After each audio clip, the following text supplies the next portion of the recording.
should leave him. I had a friend that had that. I think Ciara's has to be something completely arbitrary that is totally in contrast with the fact that she like eats garbage and is a horrifying space monster. Thank you.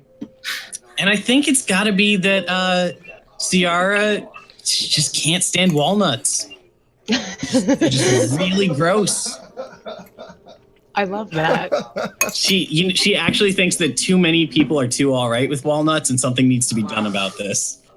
You look like brains and or testicles. So. Have I missed something? Maybe. Morgan, you're online? I am. Can you hear me? Yeah, we can hear you. What does Gimbal find repulsive or disgusting? Oh, I've thought about it. And the first thing that I think comes to mind is the queen. The queen of like the current country? She's an awful person. Got an anarchist over here. Okay. I'm a changeling of the people. Look. I like that a lot. And I Okay. hate the queen.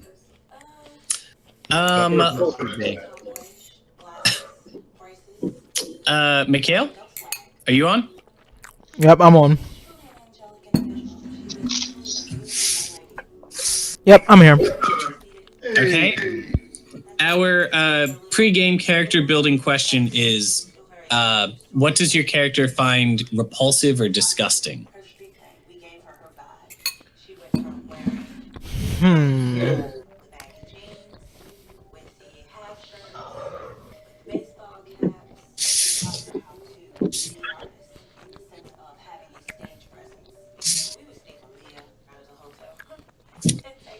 The church.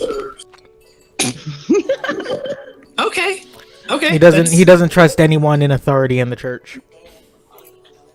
Asked and answered, but yeah, I get it. That's a good answer.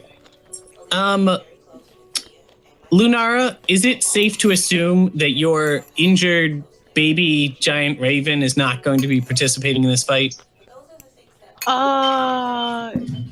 Yeah, I'm gonna just. It's gonna like chill, like on my back or on my shoulder or something. Okay. It is like. Why do you carry about? It's a that, baby bro? giant raven, so it is like the size of like a mastiff. Oh well.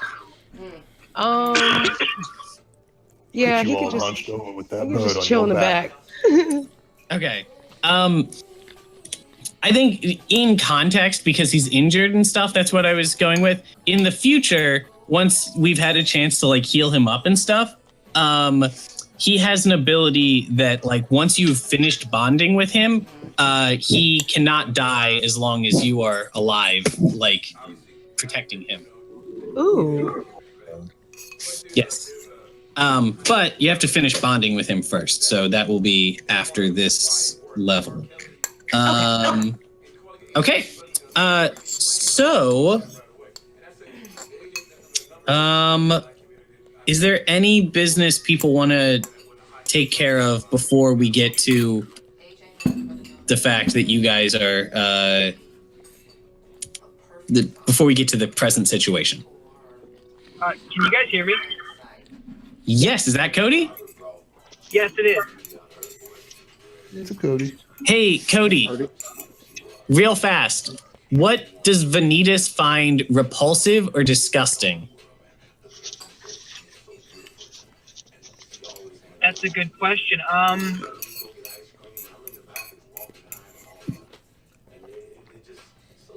Baby birds. Baby birds? Yep. Okay, that's a very good answer. Miniature versions of his own species. Oh man, Especially if you've ever like seen a baby bird, they're not attractive. Yeah. They're gross, weird looking The same way things. about baby birds that I feel about babies. They look Okay. like aliens. I love it. Okay, very good. So, party. You guys are making your way through these tunnels. Can the party just each of you guys just grab your character and kind of orient yourselves how you think you would be oriented in this party assembly. Varunga will be in the front. I'm currently driving, so can somebody move my character for me? Okay, where would you be? Middle? I feel like I'd be somewhere up front since I'm a melee guy. Okay. All right. So, we've got 2 Hogards here. Oh, sorry. I dragged my own onto the screen. No, you're good. You're good. Okay. So, you guys peek around the corner, and through a sort of like, there's like a natural shaft of sunlight coming down from the ceiling, but there's also several sconces of torches set up in this middle section here around a large giant who's currently seated on a throne. You can only assume that this is Orel, the giant you are currently hunting. There are 4 creatures spread out in front of him that he seems to be in conversation with, and the whole lot of them have not yet noticed you guys. What do you do? Does anyone have any kind of oil or flammable substance? Dragons don't find I mean, he's just gonna like look at everybody and make some vague like military-looking hand gestures that no one understands. Very good. Hey, Hogard, you're kind of an alchemical person. Reasonable that you would have something flammable, right? Let me look through my pack here. Also, I'm wanting to use my boombox to run up there and drop it near this guy. I would take a chance with that. So I don't know how that will. So that's how you're gonna start the combat once we get there. Yeah, I think so. Okay. I've got some torches. So what are we looking for? Oil? Yeah, it doesn't have to say on your character sheet that you have it, but like it's reasonable that Hogard would have something like alchemically combustible, right? Like that's the kind of guy he is. Yeah. Okay. Yes, I don't have anything specific, but yeah, I may have something that might make a small explosion. Okay. So let's say you have that to work with. All right. Well, I'm just gonna say I have 4 javelins, and we have oil. And there are fire braziers over there. So I mean, I could just like put the tip of one of the spears into the oil, light it on fire, and somebody throw the oil over there, and give them all damage over time. At least I would imagine. Whatever we do. They really got a weed fucking. Okay. Good. Interesting. Well, I got all before that. we're detected, C's though, glaucoma. I'd like to try and get this. I have most boombox chronic closed and conditions. Set it off, hopefully without injuring any of us.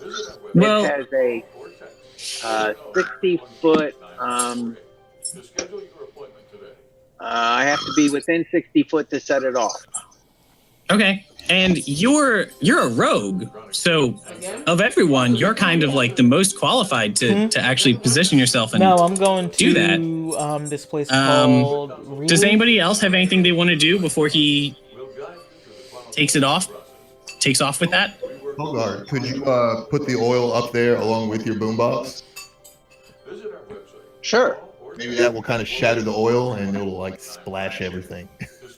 Sounds good. I would think it would. Real quick before, like, this is totally out of character. Mm-hmm. There's no room for negotiations with this dude. We're just going in and murdering him.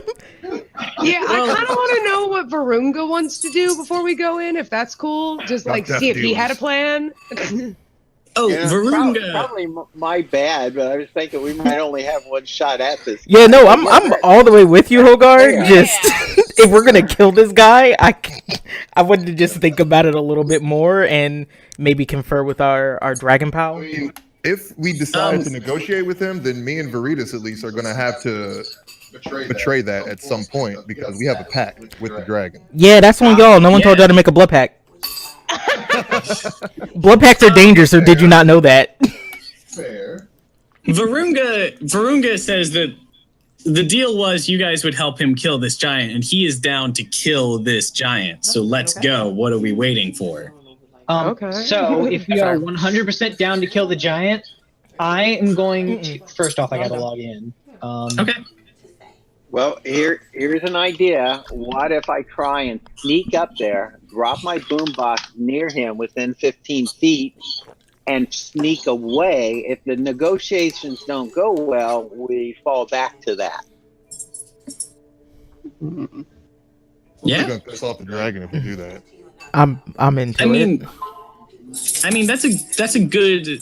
This is Ciara speaking. I think that's a good start to like the fight. Either way, we don't have to negotiate. We can still sneak up and drop a boombox on them. Yeah. So I can always. I'm assuming it's dark in here, right? It's lit by sunlight from that basically is shining down on Orel, and there are 4 torch sconces around lighting, but the vast majority of the room is very, very dark.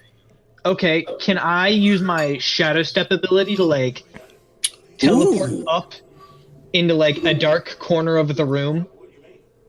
Yeah, I mean, let me check. Because I feel it looks on pretty that. tall. Was she pregnant? With the shadow step, when you are in dim light or darkness, which you are, as a bonus action, you can teleport up to 60 feet to an unoccupied space that you can see that is also in dim light. You then have advantage on the first melee attack you make before the end of the turn. It doesn't say that costs key, although And no one said anything forever. Yeah, it's not listed as something that costs key. So yeah, you can just do that as often as you want. So that might actually. She was 16. Yes. So Vanitas can sort of slip in and out of the shadows and just his teleport around in them like a vampire. Oh, he's totally gonna start the. How tall is this room? This room is tall.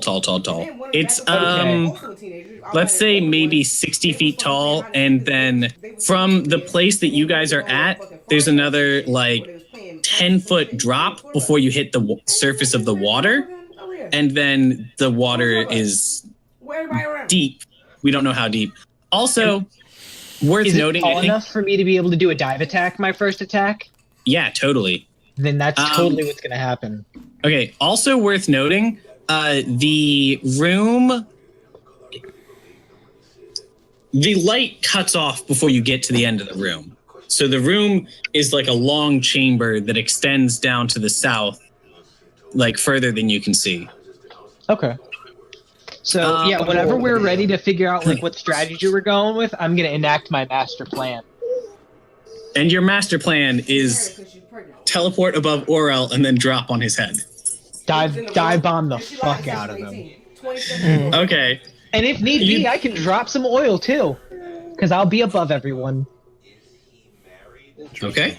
2 questions for the DM. Yes. One, does this dragon heal from fire? We do not know that. You could ask. Could somebody just like pull out a torch and kind of just like bump into him? Like, oh, I'm sorry. How are you feeling? Where is the dragon, by the way? Is it at the front or the back? He's in the front. He's with Sabek. So I think that thematically it would be on you, Sabek, because I'm not close, unless you want me up there. Yeah. You should have a torch on you. I have a torch. I'll throw it to you. A torch. We're not just gonna ask. You guys definitely cannot have torches lit like while attempting stealth, but I'm assuming that this conversation's happening like back in the like you guys poked your head in, saw the situation, and then stepped back to have this conversation. Well, I guess maybe that's just something to keep in mind. My second question was, what's this staircase behind Orel? That's a good question, isn't it? Okay, sorry. Actually, from your perspective, your characters would have no way of knowing that's there because you are like on level with him. You're not. Okay. Actually, he is above you. Oh, he's above us. I thought he was below us. No, he's above you by like 5 feet. Oh, okay. Well, never mind. There's no way I'll All right. Well, Well, like, there's no. do something. If there are no objections, I've got spectrometer goggles that I'm gonna wear that'll help me through the dark, and I want to sneak up there and place my boombox on the step right in front of the giant. Okay. I like it. Um, I'm putting those goggles on now, and I'm going to head down the trail. Now, Hogard is ironically not actually that stealthy. I just looked at your skills. You're not proficient in stealth, which kind of fits with the character of Hogard. Even though he's a rogue, he's not the pranciest fancy man among the bunch. There might be somebody else in the party who's more fit for stealth. Does Orel and these demons, do they rely on dark vision, or like can they see in the dark basically? Wex, I think your character would know that the demons can see in the dark. Oh wait, did we explain to him what the demons are? I don't feel like we've told him yet. Because he wasn't here last game. Oh, Mikhail, you weren't here last game. Mikhail, the demons that you summoned in the first fight against those wolves are in the room, talking to the giant.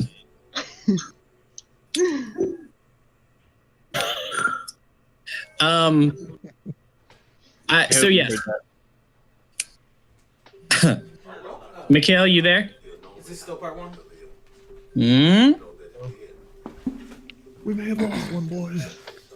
All right, I'm gonna send a message. If you're there and you can hear us, you're muted. Because we can't hear you. He's there. Yeah. Yeah, I don't think he's muted. Yeah, no, I'm here. What's up? Oh, hi. We were just informing you that the demons that you summoned in that first fight are in the room. Seem to be negotiating with Orel. This kind of they would do that. Yeah. So Wex would be aware that the demons can see in the dark. Somebody would have to do a knowledge of giants in order to know if they can see in the dark. What kind of knowledge would that be? Get my character sheet. It's a good question. It would definitely be intelligence. Would it be nature? Yeah, I'm gonna say nature. The character sheets, they're you look at your base stats on the left, like on the left panel. There's 2 numbers. So for example, my strength says a large 4 and then a small 18. Yes. Again, she was a child, so she was down. 18 is the actual like number of points you have in strength. 4 is the number that you add to strength rolls. So Okay. yes. 18 is almost exclusively important for like leveling up purposes. The 4 is what you use for like everything else. So anybody who's good at knowledge of nature could answer that question about Orel. Yeah, I've got a 4 in nature. Go ahead and roll. Clicking nature. Yeah.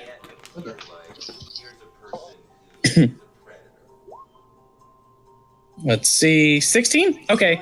That's decent.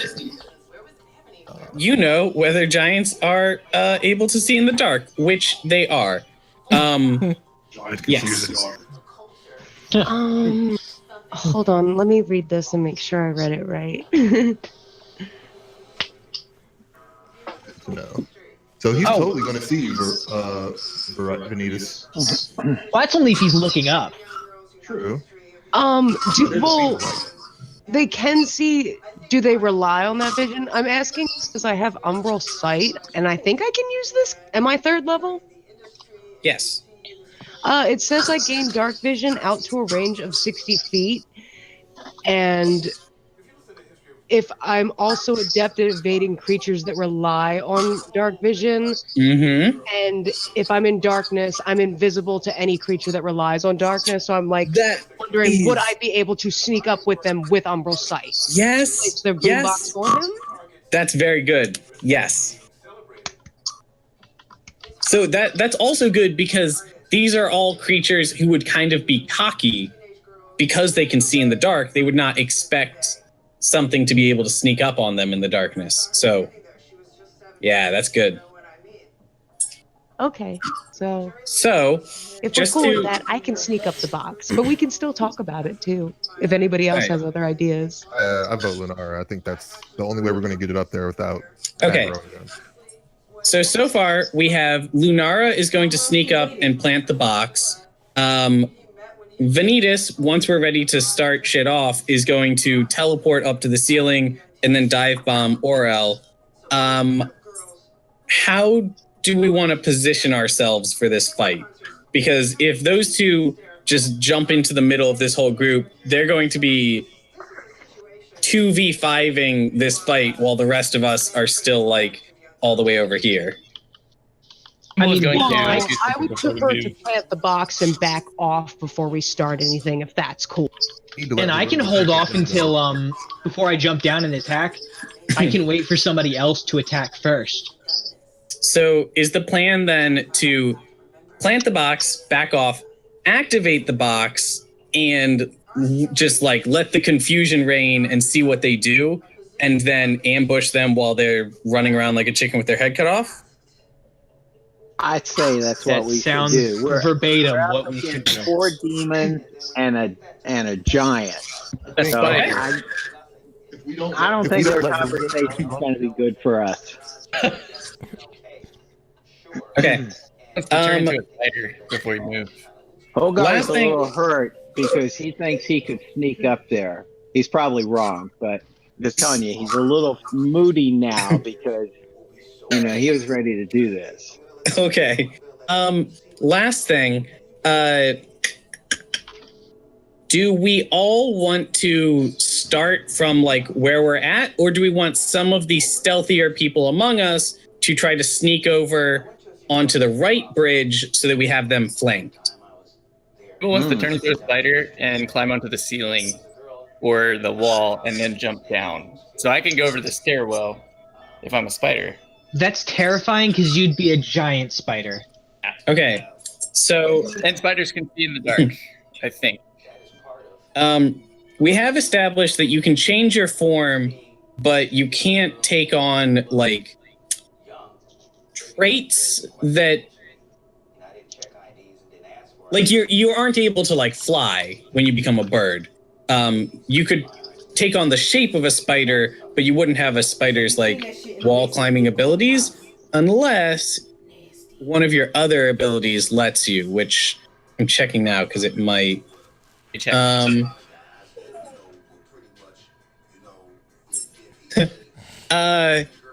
You have aquatic adaptation. You can turn into essentially a fish.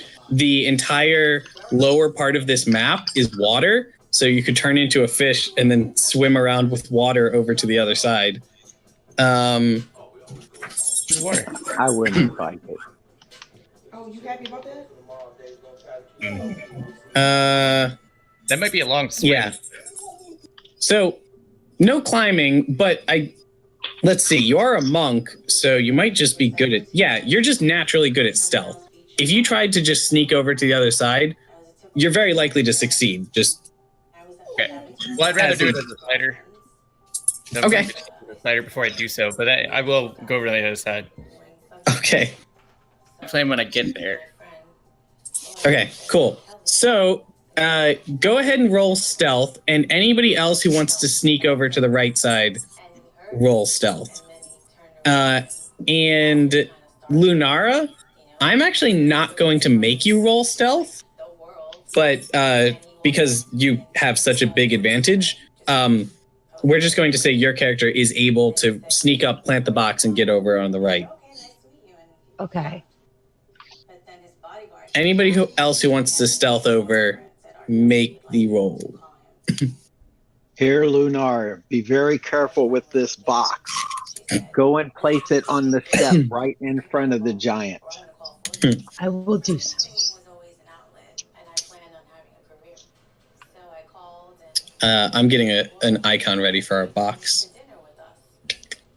Sweet.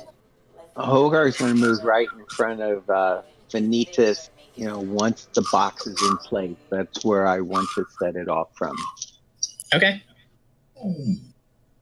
We don't let Rogue lead the charge. It's going to be bad times. I agree.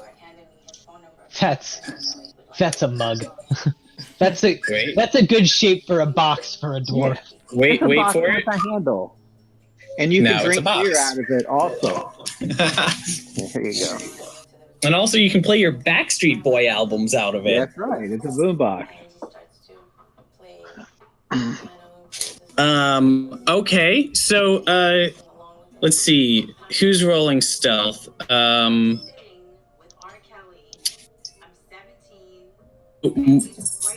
Dad, is that your stealth roll to try to sneak over to the other side? I'm not trying to sneak to the other side. I just want to sneak right in front of Vanitas, the dragon guy. Okay. So I can do a stealth roll. Just tried one. Did that work? Yes. So Hogard is up in front. Gimbal, you're able to successfully sneak over because they're distracted. They're like moving to the next one. And Lunara is able to get over on the right side. So, sorry. Oh, my bad. Mm-hmm. Yeah, so just drag her over to the right side. Okay, so shall the rest of us try to kind of sneak forward and get into the best fighting positions, or just activate it and see what happens? I'm gonna do my teleporty. Okay. Okay, and then just kind of glide around at the ceiling until we're ready. Okay. Yeah. All right, Ciara is gonna get up in the front. All right. I'm actually not gonna have Ciara participate in this fight because we have so many other people. All right. She can stay back and guard our house elves. Yeah. So, he can take the story back to our family afterwards. Yeah. Okay, good. All right, so we activate the box. These guys need to make a Constitution save, I think. You want me to click on the boombox? Sure. I have to expend an innovation point or something like that. Yeah. You should have click the boombox. No, and it's all right because it's like DC 14 like Constitution save or on Netflix, and it won't get the people exposure take that it Lifetime needs. like not seriously. Yeah.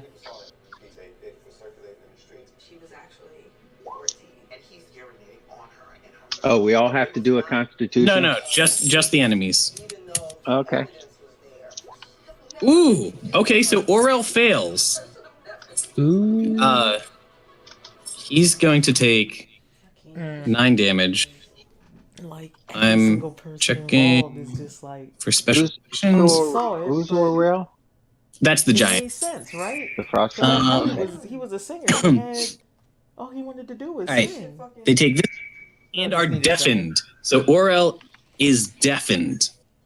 All right. And then of the Mephits, the first and last one took damage, but the others didn't, and they're all going to take 9 damage. So. Can you describe how he treated you? I felt like I could talk to him, like he was a normal. And then everybody who didn't. We're gonna have to take a moment. Bearded Dragon just pooped a whole lot. Oh no, was that what that was? Yeah, that's what that was. Oh my god. Okay. So it had to be dealt with immediately. That's cool. That takes Can I make a move? Yeah. Cool beans. Do you want to wait and see what their reaction is first? No, Do Hogarth the- is ready to shoot an arrow. Yeah, do the Oh, okay. methods or anything get any kind of reaction after the boombox goes off? I mean, they're going to scream and start like flying in various directions looking for the threat. Well, the music they is no fly? longer working. Yes, but we're in like bullet time, so that's what they start to do. But Hogard wants to do something before that. Hogard wants to shoot an arrow. Yeah, we have 1 minute that they're deafened, and creatures who pass the saving throw still take half the damage. It Yep. says, but Yep. yeah, I'm shooting arrows as quickly as I can at the frost giant. At the frost giant, not at the methods. That's what I said. I mean, maybe I should have gone for them, but no, I'm shooting Okay. at the frost giant. Probably not Um, smart. You'll definitely have sneak attack, so go ahead and roll short bow twice. All right, I've got my spectral goggles so I can see in the dark. And short hold on. bow. I think you only get one shot. Okay. I don't think you have multi-attack. All right. There's a short bow, 23 and 6. I should know whether there's hit or not, shouldn't I? You feel like definitely 23 have would. advantage. 23 hits. Yeah, I got a short bow plus 5. Yep. So I do 1d6 plus 2 piercing. Just click on the word short bow from the roll that it just did. Oh, okay, right. I remember that now. Okay. Sneak attack 14, piercing 8. All right. I'm sneaky. I'm sneak attacking. Yeah, that's real good. All right, very good. Okay, so he's going to take that damage. That's a total of 22. It's a lot. All right, so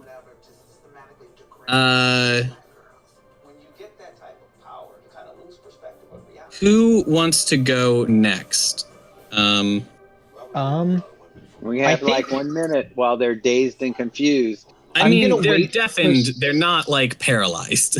I'm gonna wait for Sabek to be like up front, so I'll go after he goes and gets in the way of everybody, so he can kind of like tank the damage that they will most likely deal out.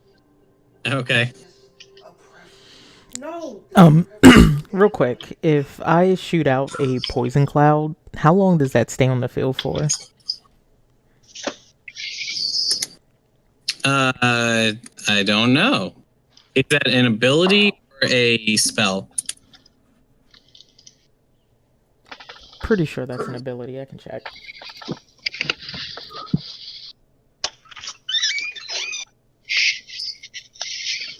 I don't see it as an ability, so I'm going to assume it's a spell. Actually, You have a spell called Poison Spray. Is that what you're talking about? Yeah, I think it's poison spray.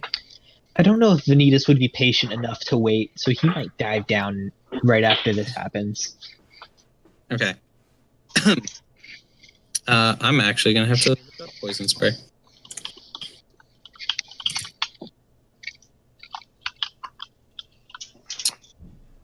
I don't think it's lasting. I think it just hits an enemy and then like has an effect.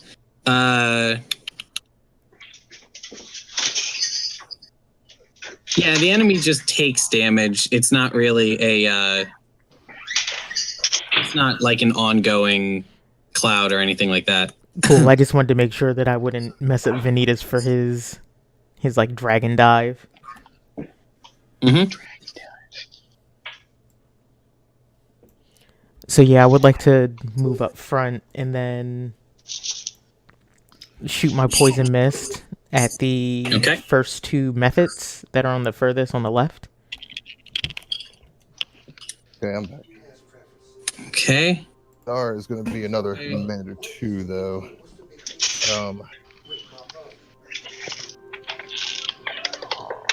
Poison spray only hits one enemy, unless we're talking about different abilities. Ooh, okay. Then I'm gonna hit the giant. Okay. Do you want to use poison spray or Eldritch Blast? I think Eldritch Blast does more damage. Crud. I guess I'll just Eldritch Blast. Sorry. No, it's okay. I thought it was gonna be cool and like spray poison all over the place. Yeah. Okay, so go ahead and do your rolls. You get 2 attacks with Eldritch Blast. The first one hits. The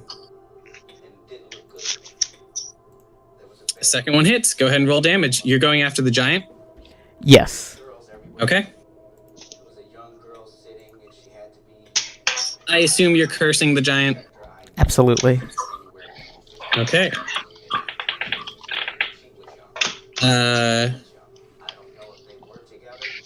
Make sure I have that right. Okay.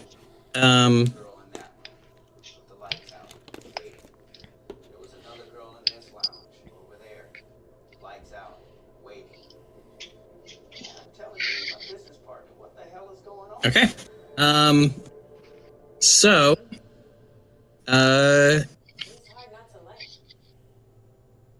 let's see.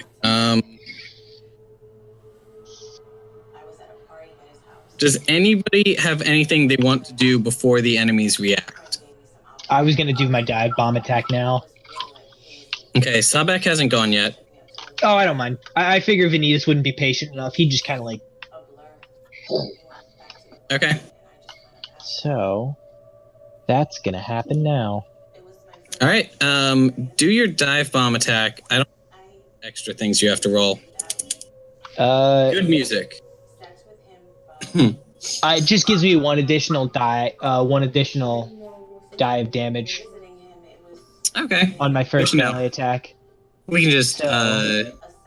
It would be dive bomb with my claw blades, and I have advantage on this first one, +1 damage. +1 die. One die. So. Okay. Well. Okay, yeah, that misses, but you get multiple attacks. So you get 2 attacks normally, and then you can spend a key. Okay, you can spend your bonus action to get a 3rd and a key point to get a 4th. Okay, so I'll do that. I'll just do all of them. Okay. So, claw blades. That first one misses. Yep. Make a note that you've spent one of your 6 key points, and then you can just keep going. All 4. Second one hits. Second one hits. Hit. Third one hits. Fourth one hits? Fourth one hits, yes. Okay, so my first one does not get hit, so I don't get the extra dive damage. Yes. So I'll just roll 1, 2, 3. Yeah. That's all 3 of them. Okay. 10, 9, and 8. All right. Good damage. His brother was just like, I don't see the problem. Some people have preferences. He like young girls, so what? I like older women. It's just a preference. I don't see what the big deal is. So. All right. And Vanitas is now on the ground in front of Orel, in the middle of all the methods. Yep. Or behind. Okay. Probably, yeah, in front works. That's fine. You can do behind if you want. I'll say you behind. Would have control over that. Yeah. Okay. I'll say behind. So he's like. Gimbal hasn't gone yet. Hogard has gone. Who wants to move here? And Rex has gone. Gimbal, where do you want to move? You just long click to do a point. All right. You're moving there, and you're just going to attack? Was that star always there? Huh? That's star. No, that's because I'm a DM. Or yes, Oh. that is a DM note. Okay. I was really confused. Sorry, I'll move that out of the way. So yeah, Gimbal, what's the plan here? Are you just moving up and attacking as fast as you can with all your spider legs? So if I'm in range for Morphic Reach, I'm going to do that and do multiple attacks with my key. Okay, I'm moving you just a little bit closer so that you're within like number range of Morphic Reach. But yeah, you run up as like far away as you can be. You're going to get up to 4 attacks normally, just like but I think you have something else. I'm just checking. Of blows. If I spend a key point, I can get 2 unarmed strikes as a bonus action. Yeah. Take the attack on my turn. Hold on. When using martial arts to hit 1 additional time. Okay. Hey, you are in spider form, which means you have additional appendages, which means you're going to get 1 more hit than that. So you get a total of 5 attacks. Damn. I will use all of the attacks. Go nuts. What exactly am I clicking for? All right. So on your character sheet, near the top, well, kind of in the middle, underneath your health information and stuff, there's a button that just says Monk Unarmed Strike in the attacks section. Yep. Do 5 of those. 5. Is this nigga actually in jail? Or Yep. Is this just a bad And so we'll just do the first 5. Hold on. You've done more than 5. Oh, well done. Alright. Okay, cool, nigga. First one hits. Third one hits. Fourth one hits. So you can click the name on the like roll results. Click the name Monk Unarmed Strike, and that will roll damage. And 3 of them hit. So do that 3 times. Do the same thing 3 times? Yep. Just click. Just imagine how embarrassing it would be. Oh no. By a spider. In the like roll results, like her over there. Click on the name Monk Unarmed Strike just above where I typed. There you go. Ooh, why is it? Oh boy. Okay, yeah. 2 more of those. Okay. Yes. So yes, you do. You hit him 3 solid punches. You're going like straight into the shins at this point, basically, because this guy is a solid he's like 20 feet tall. I think he's more than 3 times the height of your average man. He's towering over you, and you're just going like hard on his shins, like a. So I would like to hit him in the shins and run. Important detail. To dash right after I attack. You're not going to be able to do dash because you used your bonus action to attack. Okay, well, I'll stay where I am then. What kind of spider were you, or are you? Well, he can't change his body mass significantly, so he is a spider with the body mass of a child. Yeah, but is this like Black Widow, tarantula? I would say recluse. Recluse. Very good. Okay, so you're not one of the super fuzzy spiders. I'm a fuzzy brown recluse. Okay. Because I'm just picturing like getting beat up by little fuzzy spider talons, and it's kind of making me giggle to myself. I mean, it sounds pretty terrible. Baby spider. Okay, so Gimbal has gone. Who else has something they want to do before enemies react?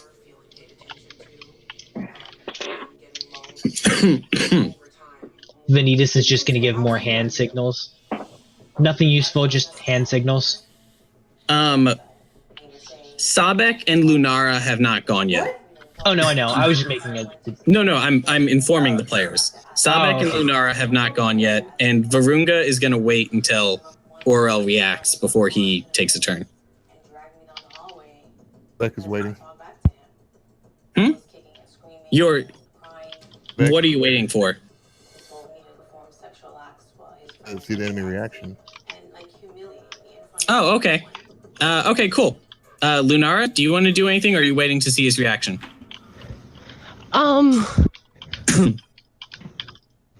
So far, there was only that one attack on each of the methods, right? Like they've been damaged by the boombox, but nothing else, right? Correct. Yes. Was I considered in combat when I placed the boombox and moved? I assume this is relevant to some specific rules question.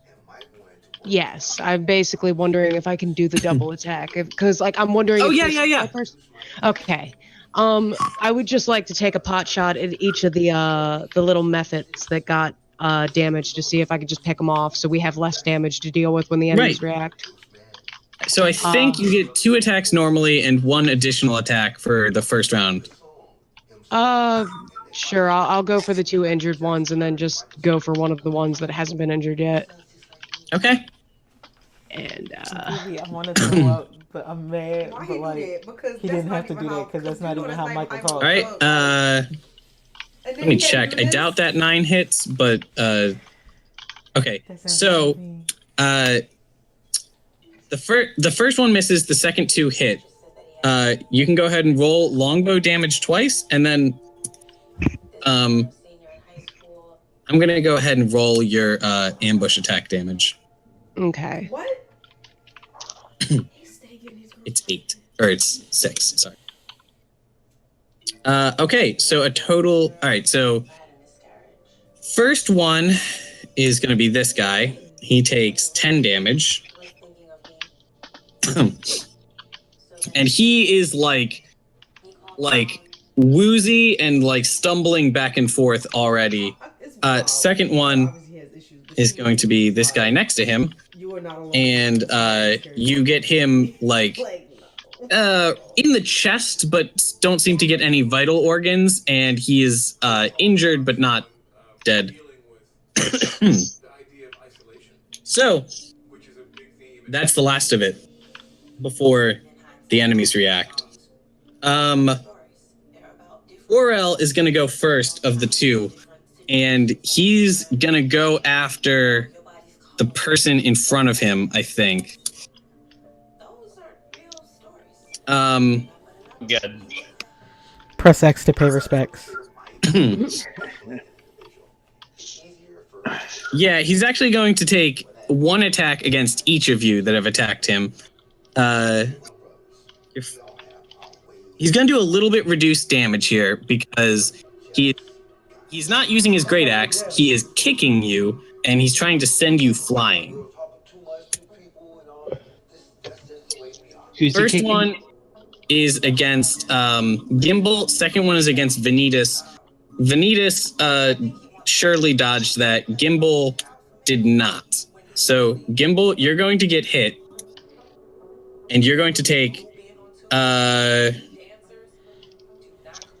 23 points of damage and go flying.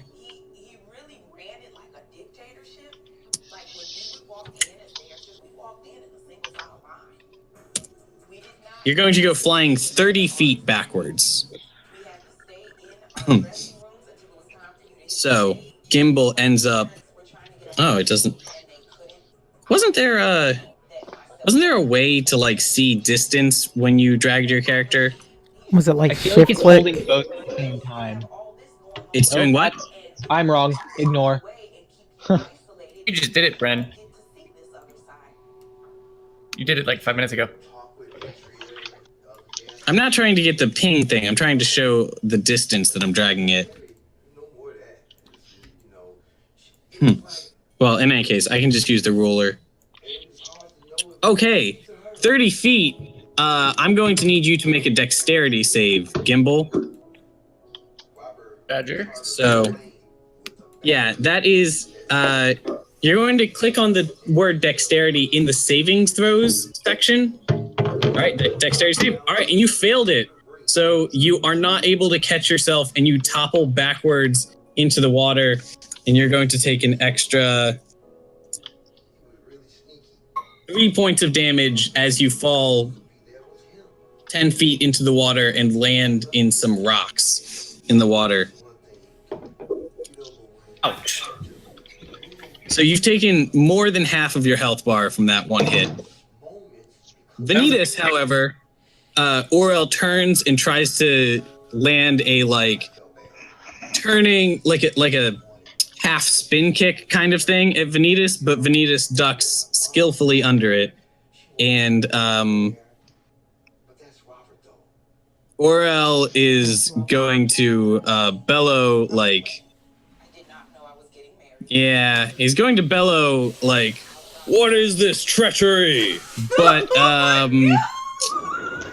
yeah, I think he is going to try to make himself some room. So he is going to. Actually, he's in a pretty good position right now. So he's just going to stand up from his chair and walk over and grab a battle axe from the wall here. But he does so without ever turning his back to Vanitas because he's big enough that he can do that. So no attack of opportunity. He's now armed with a battle axe. Mephits next. And the Mephits are going to cry out and start flying away like crazy people and just kind of attack the first people that they run into. How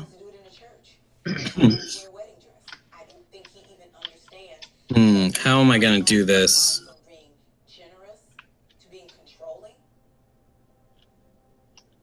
I'm going to roll for the direction that they go when the explosion happens. That's fair. Clockwise, starting at the top. So this guy goes left. This guy goes south. This guy goes north and is going to run into Vanitas. And this guy goes left. So, Wex, one of them is going to fly into you and is going to just try to claw your eyes out as it is just kind of in like a feral, terrified rage. It's fucking bad. It rolled bad. My child, how could you? It's basically going to like claw at you, but it's kind of like clawing at you with the like strength and reach of like an infant, and you can kind of just like put one hand on his head and like hold him back.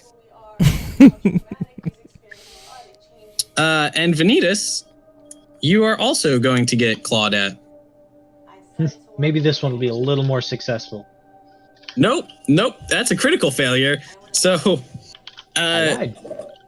this one is going to fly at you and try to claw at you, but miss and end up tangling itself between your legs. Oh, I thought you you have your legs entangled right now, but also it is just like totally trapped and cannot do anything at the moment. That seems incredibly uncomfortable. Oh yeah, it's bad for everyone involved. Sabek, do you have it? What do you want to do?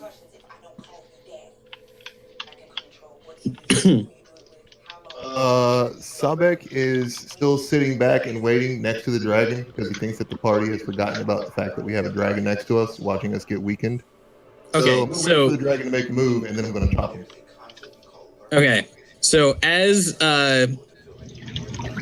soon as all of this happens and Aurel sees, or Varunga sees Aurel take the first steps, he's going to take a running jump and transform in the air and tackle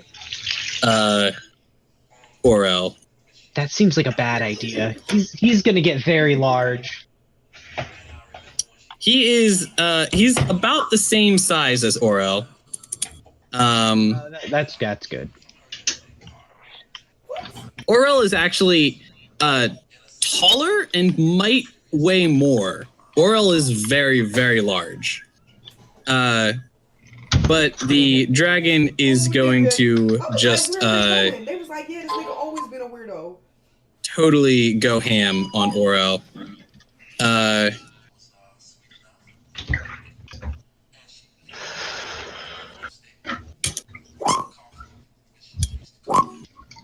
Ignore the bite. He's going to do his horns attack. 19 hits, so 8 damage. And that is his turn. We're doing work on this giant. Now, Yeah. why did you ignore the bite out of 21? Because he wouldn't have done that. He's only going to get one attack right now, and he's doing his horns attack. You would think I'm joking, but like that is literally the definition of the episode. This is not right. Yeah, the mom did. Nigga!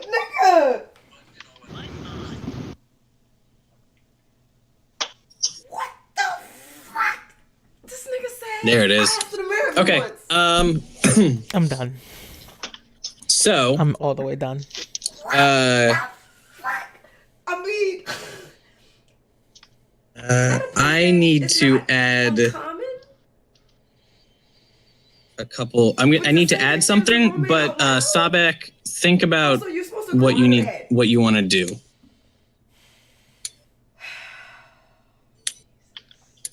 baby, what the fuck did I just watch? The world. Sabek is still waiting for the dragon to get attacked by the giant. Like, that's been my whole thing, to let this dragon take damage and then to start attacking. Okay. Anything. So that is going to be, I mean, that's going to be like full blown next turn or beyond. Unless anybody needs some help with anything, and I'm going to wait. Before you do that, I'm gonna wait. Did you already jump over? No, I didn't.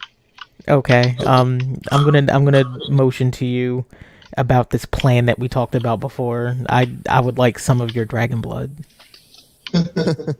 Wait. Stuff for the strong stuff. I would prefer the strong stuff. What's happening? How much of it do you need? Do you think you need a whole like bottle's worth, or can you use the dragon's blood that I still have on my glove? I was really hoping Wex would just lick your hand. That's not where I'm headed, but maybe. Approach you like the prophet from Vikings, or like the seer from Vikings. Yeah, I wanna grab his hand and open my tome, and I'd like to slam his hand into my tome. Okay. Oh, damn it. I was hoping you were going to lick it. What is happening? Have you ever seen Vikings? There is a seer, like a really messed up old ancient seer guy, and like he tells your future, and he requires you to like lick the palm of his hand. Okay. He's really weird and creepy and kind of evil, but yeah. So you want Wex to tell you your future? No, Wex is doing something else altogether. I was the licking of the hand was my like hopes thing. That was just the reference from where I got that from. I'm not just being a weirdo. That's what I was saying. Yeah, we'll do that when we start working on the fan art. Okay, fair enough. So Wex, what are you doing? So my hope is to take the blood that was just provided from that dragon and basically put it in front of the Mephit that's in front of me and treat him kind of like a bloodhound and just whisper in his ear, "Go get." All right, I'm gonna need I think this would be a persuasion, or yeah, I'll give you your choice between persuasion and animal handling. Animal handling demon version. Demon handling. Does this? I guess persuasion, because that comes from my charisma, right? Yes. Yeah, then I'm gonna go for persuasion.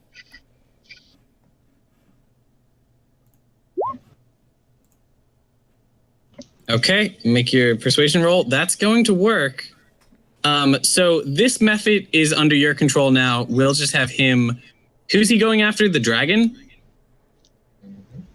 So yeah, he's gonna go after the dragon.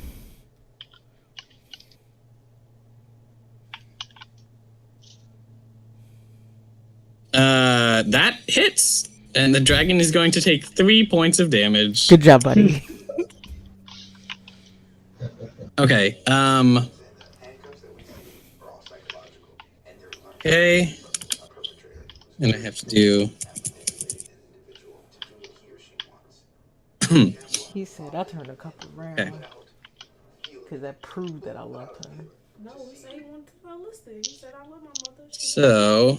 And just again, people's like, y'all get mad about Evelyn. Listen, I understand that. It's not. Yes, that is very common. That happens with children. Okay. That's a trend. That's a. Before the end of the turn, Varunga is going to he's going to bite one of the mephits near him and scratch at the other. So. People tend to. I already rolled a bite for him, so we'll just use the roll from before, which is a 21. And then his scratch also is going to hit. So, yeah, and he's just going to like eviscerate both of those mephits, and I think you'll be safe from this one. I mean, you do. Actually, I should have. Yeah. 1 second. When a mephit dies, it explodes. Sorry. When a mephit dies, it explodes. It sure does. Burst of lava. Yep. Each creature within 5 feet of it must make a dexterity saving throw, or take 2d6 damage, or half as much on a successful one. So Varunga is going to be covered in this lava, not make any attempt to avoid it because it has no effect on him. Orel is going to try to step away and succeed. So Orel sidesteps and avoids this explosion of magma. Does Vanitas need to try to dodge? No, you're well out of the area. Okay, just sure. All right, we're at top of the turn order again. Who wants to go first? So Cody, not Vanitas. Cody, just remember that we're going to be fighting this dragon afterwards. So he is going to teleport out of combat again. Okay, where are you teleporting to? He's going to get away from everybody and try to, like, see if Orel will attack Varunga. So he's just going to teleport back up to the top of the room. Okay. Do you want to have Orel go next then? And that's the end of your turn? I'm thinking on it. Yes. Okay. If nobody has any arguments, then Orel is going to go next. And he is going to turn and say, oh, so you're finally manned up and came to fight me, eh? And then he's going to swing a great axe at Varunga's head twice. Oh. Ooh. No. I chose such a good time to be a bitch. Holy shit. Okay. He takes 2 solid chunks out of the carapace in Varunga's head, and you see magma splurt out both times before the hole kind of like seals itself up. Ouch. Who wants to go next? Shut the fuck out of here. Okay, Hogar is going to shoot at the giant again with his crossbow. Okay. Don't know if it's smart. You're going to get a sneak attack because the giant is threatened. Oh my god. I'm so happy that attack didn't hit me. So I get one shot with the crossbow? Yes, and it does hit. All right. I do 12 for sneak attack and 5 for piercing. Okay. Orel is starting to pant, and that shot hits him in trying to think where would be a good like vital organ that it hits him that's going to like really. All right, that shot's going to hit him in the heart, but the arrow is so small for Orel that it's not like a death shot. It's just like it's like getting a needle in the heart. Like it's an inconvenience to him, and it's not good, but he's not dead. Who goes next? That's terrifying. When we exploded the boombox, did that area get coated in the oil? No. The boombox would not have activated the oil. I totally forgot about the oil, so I don't know where that happened, so I'm going to say that has not happened. All right, I'm gonna think.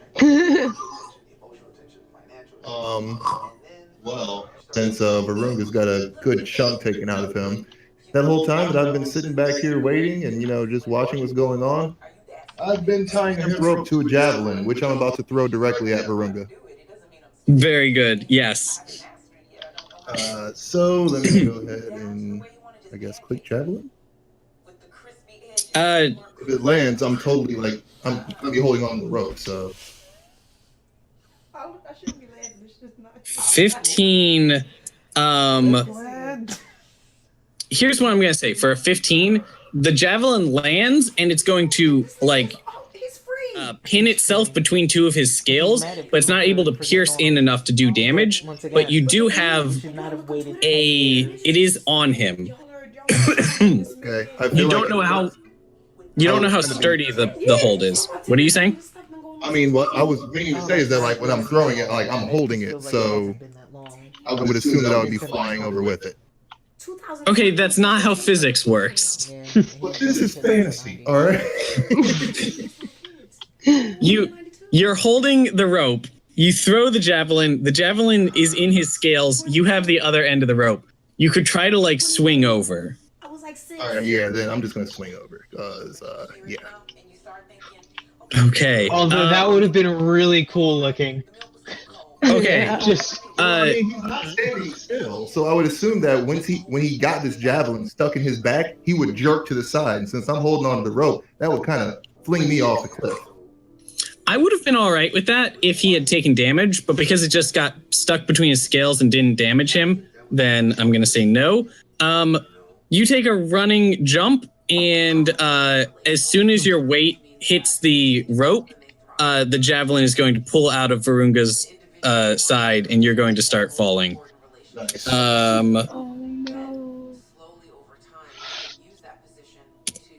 Lick your You palm. have to take 5 points of damage, and you are now in the water.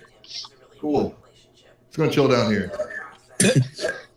Okay, who goes next?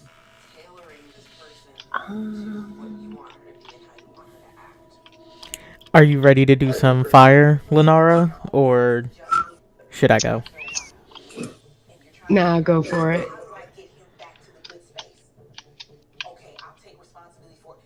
Cool. I'm gonna make my way down to the other method that's over here.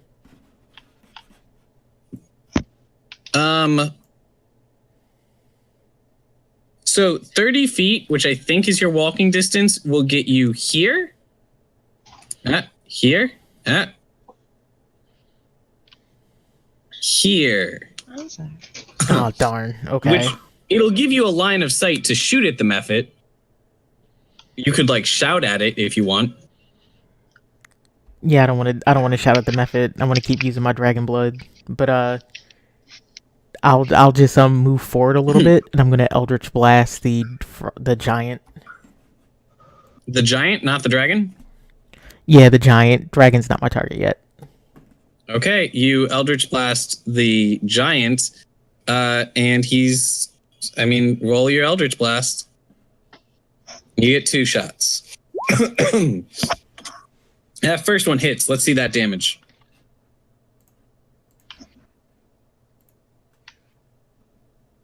Okay. Okay.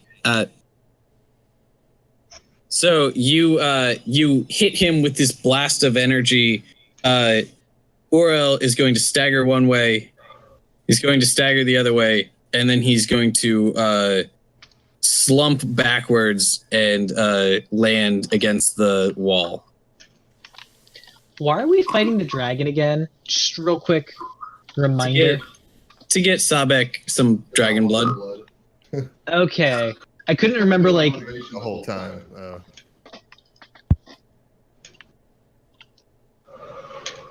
Okay. So, does anybody have anything they want to do now, or are you going to wait on Varunga and see what happens? Is Varunga's head still bleeding? No, his wounds sealed themselves up after he suffered them. Is there any blood on him? No. Okay. No. How about on the axe of the giant? Yes. I'm gonna go pick up the axe if I can pick it up. How heavy is this axe? That's a good question. Actually, I'm gonna try to help Sebek out of the water. Now that I'm thinking about it, that seems like the nice thing to do. That's a good idea. I mean, I'm good. I'm just gonna throw another javelin at him. I've got 4. Bren, you made me like Varunga way too much. We had the moment in the cave. A battle axe only weighs 4 pounds, which doesn't terribly surprise me given what I know about weapon weights. But what however, about a giant battle axe? I feel like it wouldn't weigh that much more, maybe 4 times more, because it's about 4 times as big. It weighs 64 pounds. Oh, that's way more than I thought. Okay, I can lift 64 pounds, I think? Question mark? I might have my calculation wrong there. It might be... I mean, it might be Vanitas, 36 pounds. If Vanitas can't lift 64 pounds, he totally is not allowed to work at Walmart. Okay, well, hold on. Your guy is a dex build. I think we established that your guy was actually like one of the weakest in the party. Yeah, your guy has 9 strength. You're less strong than the average person. Dang. Okay, but... I go to try to pick it up, and I just, like, I pull a muscle. I'm gonna wait to see what everyone else does to hold off on my turn if he doesn't need help out of the water. I'm gonna wait too. I want to see how we... I'm going to say, I don't think you would have any reason to know that Sabek doesn't need help out of the water. So I think you did fly down to check on Sabek, and that's going to be your movement. Okay, that's fine. Yeah, I'm gonna hold off on attacking Varunga until I see how everyone else reacts. Okay. Yeah. So, Gimbal, Lunara, Sabek. Nope, Sabek has gone. Yeah, Gimbal and Lunara have not gone yet. Gimbal, you're in the water. You're at half health.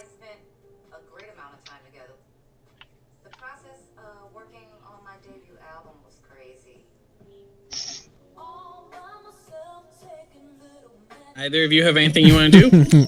Yeah, Gimbal is saying that Mike is off.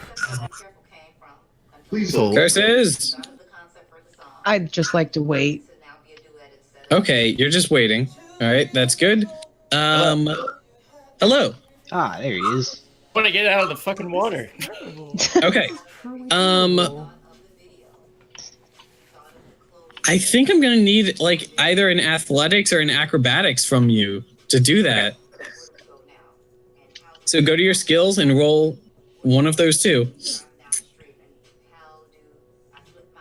I mean, 14 is very good. In this context, I don't think 14 is as great as you would need to get from being like submerged in water to then get up a like 10-foot sheer wall. So here's what I'm going to say. Wait. I have a piece of rope. Who is that next to me? Because I'm hoping someone can help me throw down some rope. Does anyone else have rope? I have rope. Who's next to Hogard? I can't see the name. Wex, that's me. Vanitas, Yeah. and Sabek are all next to you. Gimbal is down to the south. Gimbal, you with a 14, you correct yourself in the water. You get a like climb up on this spire of rock here, and you make a jump for this balcony here. You miss it a little bit, and you're going to be hanging from the wood supports instead. So next turn, you'll have an easy way up. Okay.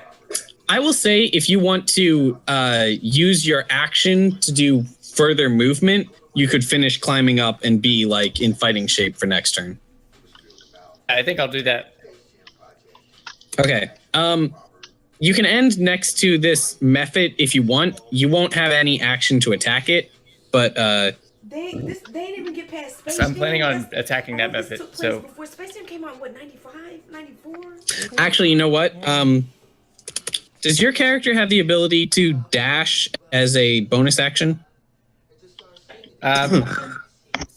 something like I think that. you do. Key, Step of the Wind. 96. You can spend one key point to dash. So yes, if you want to spend a key point, then you can get all the way up there and get an attack this turn. Okay. Get him, son of God. All right, so remove another key point, and then I sang this in school. I sang this in church. and then you can make 1 or 2 attacks against this method. Right. I'm going to do. Literally everyone. White church! Baby, it was the most The fucking white prominent. church! Yeah. Okay, every make a church. second one. Every Actually, Wait, hold Don't on. Break That My Heart hits. was up Roll there? damage for that. I love that song. 4 points of damage is enough. Wait, no, it isn't. I'm sorry, I lied to you. You're going to have to roll again. Do another attack. Or do another attack. Roll to hit a second time. 11 does hit, and using your damage roll from before, you are going to pop it like a grape, and there's this explosion of magma afterwards as you pop it. But because you're using your like polymorphing your body to stretch out like Stretch Armstrong every time you punch him, you're able to pull back and not take any damage as it explodes. And then there was only one method left.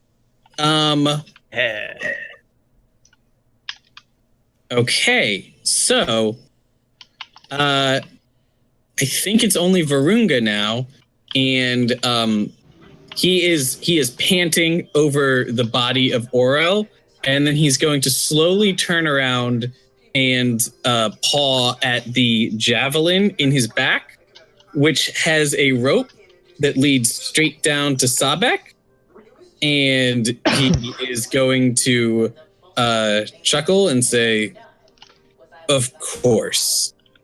And then he's going to pounce on Sabek with Vanitas in the way. Oh no. So it's like, is there like a Vanitas sandwich going on? Actually, no, you know what? He's not going to pounce. He's going to lean his head over the edge, and he's going to breathe fire down at you. Except it's not fire. It is slag iron. Oh no. No. Damn it.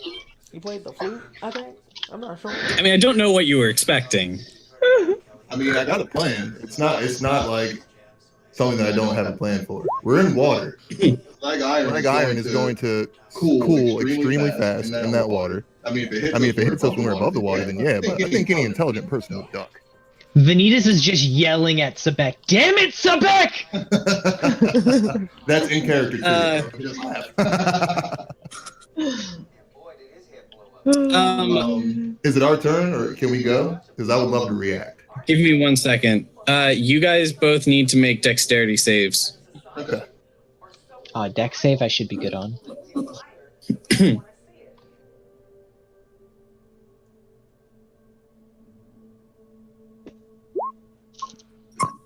Let's see. Okay, Sabek, you're going to take full damage. Vanitas, you're able to duck under, and you're going to take half damage. So Wait, was that Dex or was that the Dex save? Oh, I just did dexterity. Oh yeah, you clicked the wrong one. But I don't know if he's proficient in dex saves. Which is dex save the smaller word dexterity? Yes. It's You're on not your proficient in it, so it's the same roll. Oh, okay. Worse. Oh man, I tried to help, homie.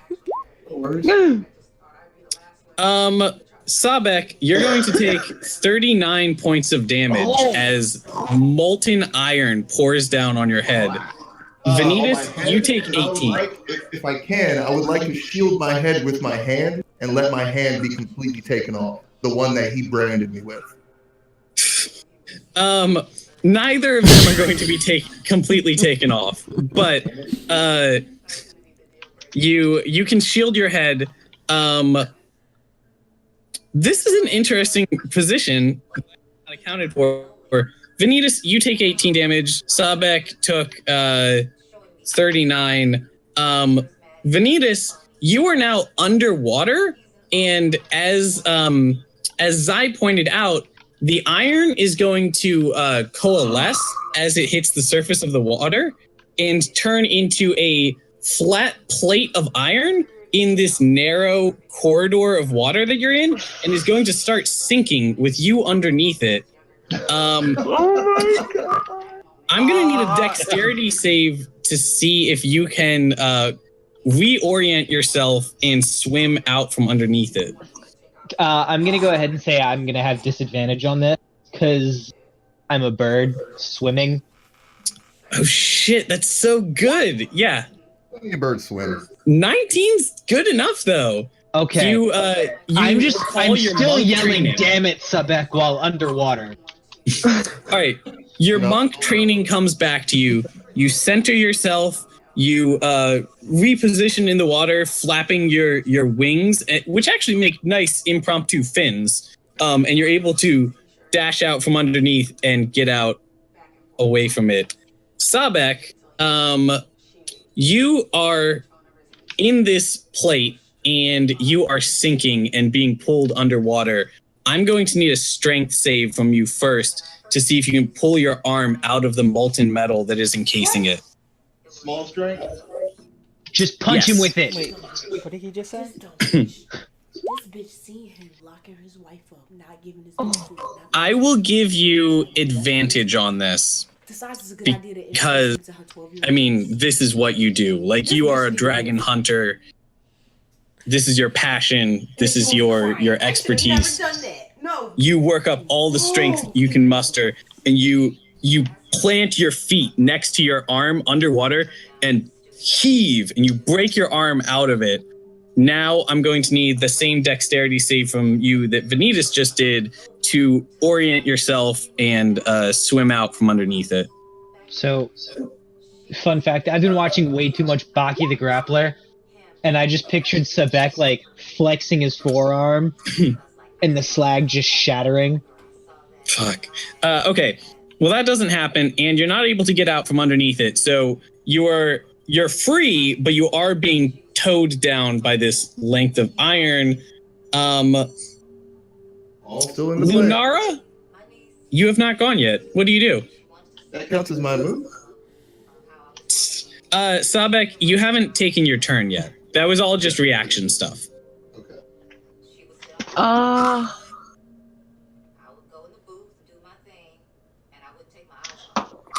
I don't really want to raise the ire of this dragon. How's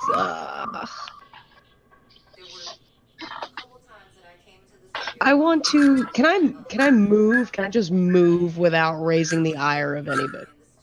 I mean, yeah, moving is innocent. He might have opinions on your group as a whole, but presently you're not aware, one way or the other. I would like to move as far as I can down this bridge because I want to get back to the other side to see if I can help Sabek. If he needs it. If you're doing nothing but moving, you can move double your movement. I don't know if as a ranger you have anything that helps that, but that's going to be 60 feet. For what? Because of money? To help me, you're just going to get caught up like Vanitas. Okay, I will move to like the halfway point of this bridge, and I'm just gonna park it there for now. That's all I want to do. Okay. Do you want to hide? Yes, I would love to if that's an option. All right, you're going to slip into stealth. So you are positioned in such a way that you're hard to notice. We're back at the top of the turn order. Who wants to go? Is the giant in like death throes? Should the giant do something at this point? The giant slumped against the wall and is like he slumped against the wall after taking damage. Presumably dead. Okay.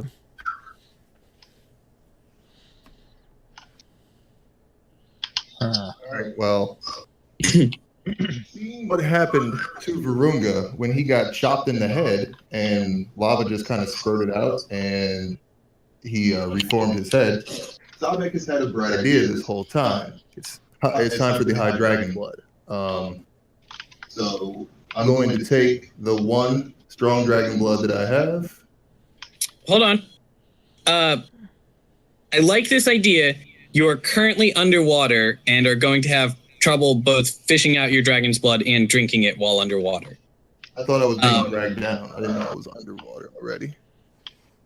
I mean, I think you were like underwater basically because I'm imagining it like solidifying above you and then sinking down from there. So I imagined that you were underwater like from the beginning. But go ahead and make a dexterity save for me again. Now that it's the start of a new turn, and we'll see if you can get out from underneath it.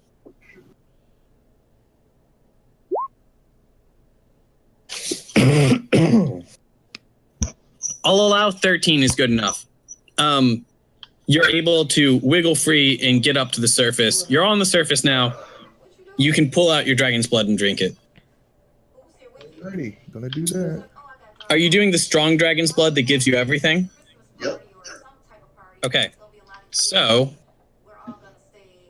that is going to give you the benefit of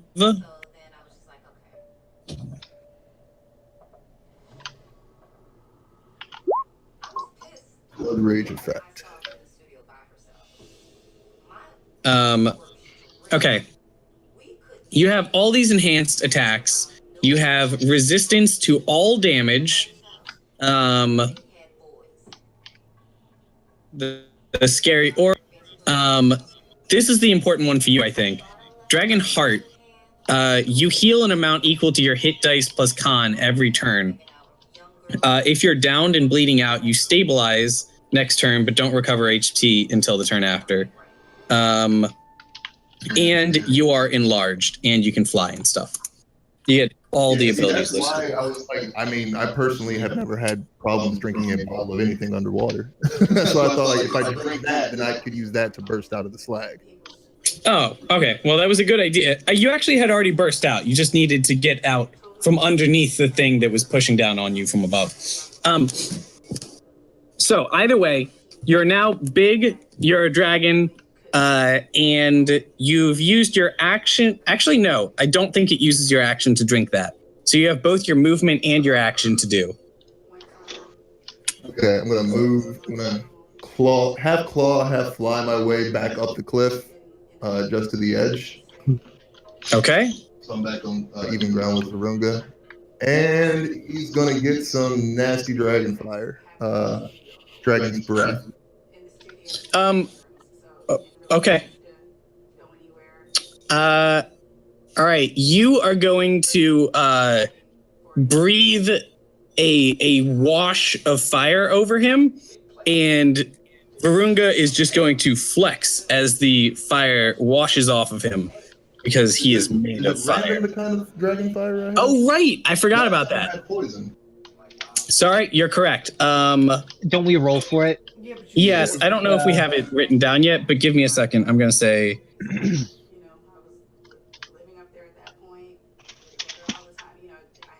What if we led them to water? I mean, if you could push him in water, it would probably have an effect. Shit. I'm trying to think of...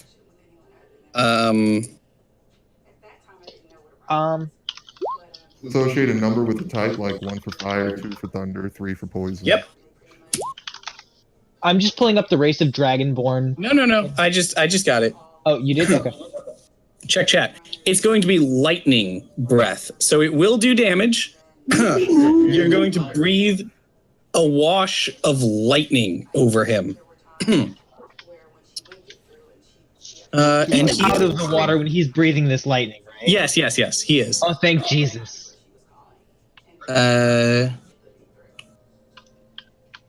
What is your blood rage DC? It should say somewhere in your abilities.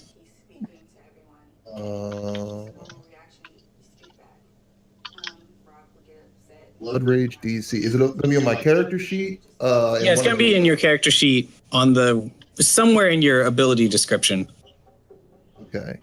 Is DC equals 20. If you use weak blood, roll a con save against DC equals 20. If you use strong blood, your AL immediately increases by 1. Roll a con save against DC equals 20. No. That's to see if you have addiction. But I found it. I have it written in on the effect itself.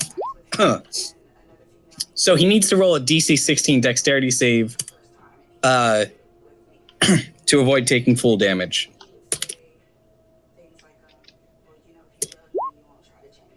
He failed. Nope, that was all him. He failed, so he's going to take 17 points of electric damage. Okay. Who wants to go next? Holgar is going to sprint down that path as far as he can go. I'm heading over to, is that Gimli? Who's the character just crawled out of the water? Yeah, Gimbal. Gimbal. Can I get that far? That's my destination. I'm just going to try and run down the path over there towards those steps. How far can I get? Wait a second. You can get just in front of Vanitas. That's fine. That's what I'm going to do. I'm going to sprint down there. Vanitas is actually still in the water. Oh yeah, Vanitas is gonna. He's gonna do something after. He's like a bird creature though, right? Yeah. So I'm not going to worry about him. Okay. So that's going to be your whole turn, just like running to get. Actually, no. Can I still shoot my short bow? If you were not a rogue, you would not be able to. But as a rogue, you have access to cunning action. You can use your bonus action to dash, disengage, or hide. So you use your bonus action to dash. You can still shoot your bow. The method creature, what's the little creature that's left? I'm going to shoot my short bow at him. If I can. He might be above me. He is above you. There's a wall in the way, but I think I'm gonna say that you have line of sight because I don't want to work out the math for how it would be possible, and I want to keep the action moving. So you get yourself positioned over here. I'll allow it so that you have line of sight and you can shoot the method. All right, let me shoot my short bow. That hits. All right. And that is going to be plenty. Actually, not quite enough. So it doesn't kill it, but it's very injured. Okay. So let me note that Sabek has gone, Gimbal has gone. That's it. Still needs to go, and so does Lunara. Sorry. Oh, yeah. Lots of people still need to go. Vanitas is currently in the water drowning, so he's gonna take this opportunity. Okay. I'm assuming I can't climb out of the water, correct? Maybe as a monk, you could do some cool monk shit. As a bird, I'm actually gonna say you can't fly right now because your wings are wet. Oh, that's fine. But you can just teleport out. Yeah, that's if I can't climb out. I was going to use my teleport as my bonus action. So where do you want to teleport to? I'm going to teleport above. Can I see like above Varunga's head from where I'm at? Okay, I'm going to teleport above Varunga's head. Can you let him climb if he wants to take the attempt? Oh, yeah. Can I take the attempt to climb, or do you think I would be able to? Is there a reason that climbing would be better for you? Because then I'd get my bonus action to attack instead of using it to support. You would not be able to feasibly climb all the way up to Varunga. You're moving at like half speed when you climb. Okay. You would be able to like maybe swim over there and get like halfway up the wall. Okay, so then I'm just going to teleport, and I'm going to... you said I can't fly. Can I still do diving attack if I'm not flying? If I just like... I will allow it. Yeah, I'll allow it because you're just spreading your wings. Okay, so I'm gonna do that, and then I will do my first attack. That hits. Yep. And then my 2 bonus attacks from my key. That misses. That hits. Okay. Yep. So go ahead and roll 3 times. 1. Do you get a bonus? Oh no, I only roll twice. Do you get a bonus attack from your falling thing? No, it's just an extra damage. Yeah, 1 damage die. Okay, which is just going to be D6. Nothing happens on a critical fail, does it? For attacks? No. Okay. Yes. On a critical fail, something bad happens and you're going to end up like tangled up or something like that, but we'll work out the specifics in a second. So I rolled 19 damage, right? Total? No. Yeah, 19. Yes, 19 damage total. Yeah. Okay. All right. And you roll, you get a good claw with your claw blade as you come down on him.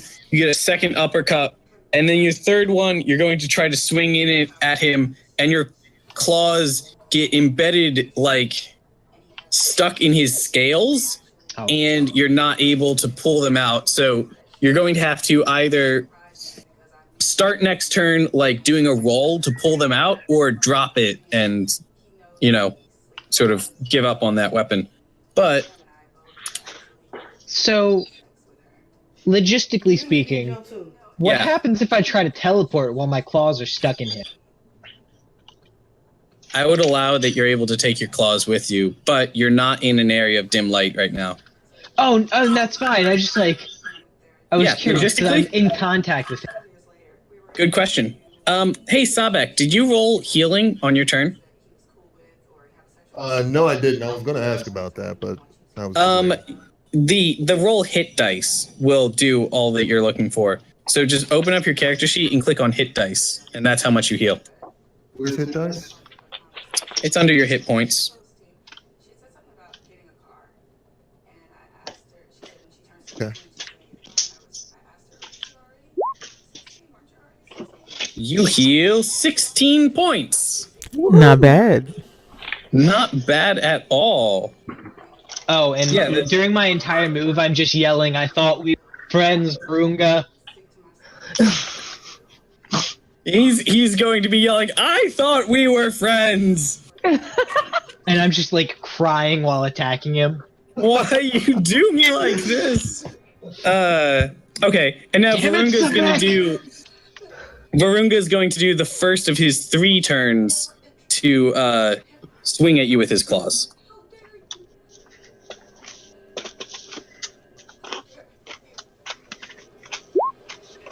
Does a 15 hit? You're talking to me, I'm assuming. Yes. 15 is my armor class. So then it hits. Correct? Yes, you're going to take 14 points of damage as he spins and scours you with his claws. Oh no. All right, who wants to go next?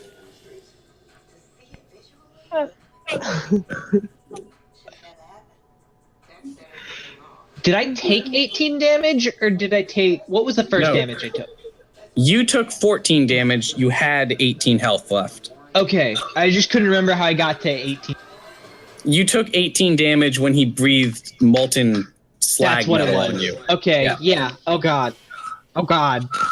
Yeah, damn it, Sebek. Wex and Lunara have to go still. Hey, Lenara, are you trying to do something like super cool and sneaky? Okay, what do you have in mind? I mean, I'm just gonna blast the dragon, but I didn't know if you were still trying to do something interesting. Oh, I have a plan. don't know how I feel about attacking the dragon. I have a plan. We can go all in for the swords. You can do what for the swords? Sneak over here. Grab the sword. And then you would just have a sword. Yeah, and then we could attack him. I mean, that's a very cool idea. You're an adventurer. You could just have swords. I don't think I do. Look at your character sheet. That said, Also, you're a monk. You get an advantage on weapon or on attacks with unarmed and monk weapon. that said, these are interesting swords because these are frost giant swords and are 3 times the size in every dimension. Oh, wow. So They're probably too heavy. Yeah, they're like 15 feet long. Wait, no. A little bit less than that. They're like 12 feet long. Yeah, Vanitas doesn't make it. We should put a lot of these swords in that bag. Okay. So yeah, I'm gonna go then. Can I go? Yeah, what are you doing? Yeah, I'm going to shoot the dragon in the face with some eldritch magic. Now you have spells, right? Sorry, I'm gonna tab over to the spells on your character sheet. Oh, you have spells, but you don't really have a lot of attack spells, which is interesting. And I'm not super close, so it's not like I could do like Vanish or touch or anything. Yeah, you have really good like melee attack spells, but not really ranged attack.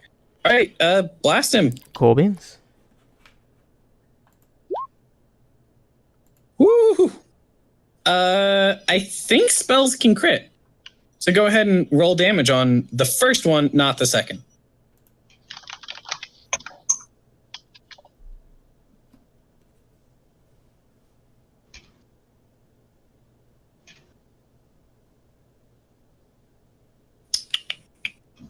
Three and let's see, that's 15 plus 3 is 18.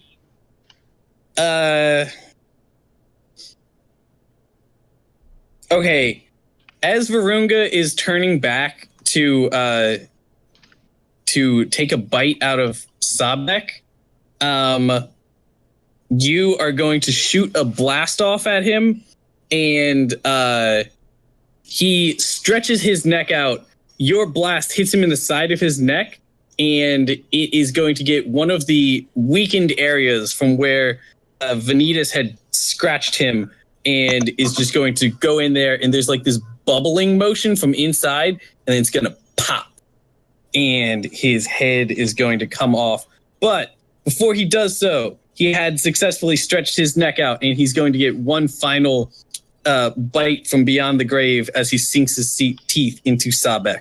Oh, thank Jesus you didn't sink your teeth into Vanitas. Ah, you fools. Sorry, I had to do Gandalf. Does 14 break your AC?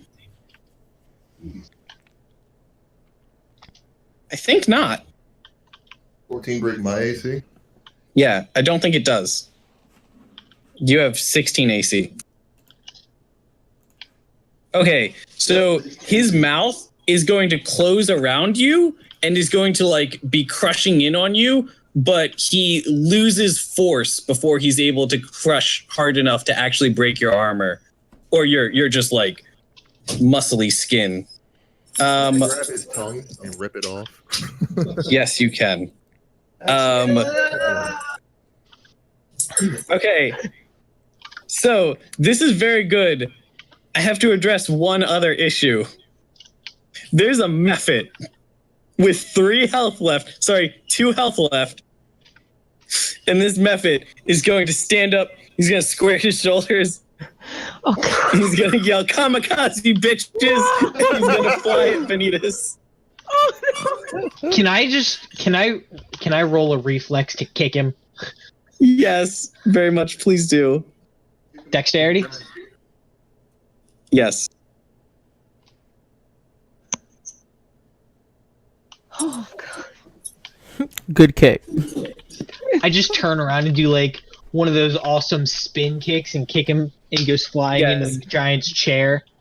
You do a spin kick. He goes flying into the giant's chair and explodes as he hits it, covering the whole thing with molten iron.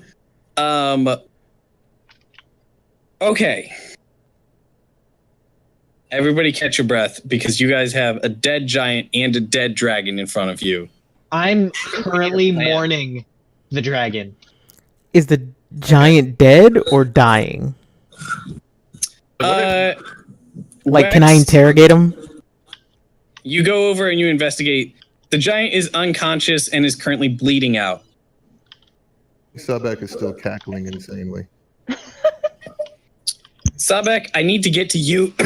Sorry. Wait, I need to get to Hogar you and wants to Varunga in a second, but I'm trying to get everyone else settled first. Hogar wants to run up to the giant too. That's why he came down here. So I'm running up there as well. Very good. Okay. Is everyone piling in on the giant? Vanitas is on his hands and knees with Varunga's head in his hands, just crying. Okay, you're over here because Sabek has Varunga's head. Nah, I'm gonna stay where I'm at in stealth. I don't really want to reveal myself yet. Everyone's dead. I know, but I'm just. It doesn't matter. I'm just gonna stay. Okay. She's Start like, processing these emotions. Yes. I wasn't a part of this. I don't want to, like, I basically, like, I'm kind of in the same field as Vanitas. I'm like, I understood this is what Sabek wanted, and I support Sabek, but I'm still sad for Varunga, and I'm just like, I want to be over here and just process that and not bring attention to myself. Hey, Vanitas, as you're cradling Varunga's head in your hands, you're going to notice that the scar that he left on your palm is gone now. Oh, the feels.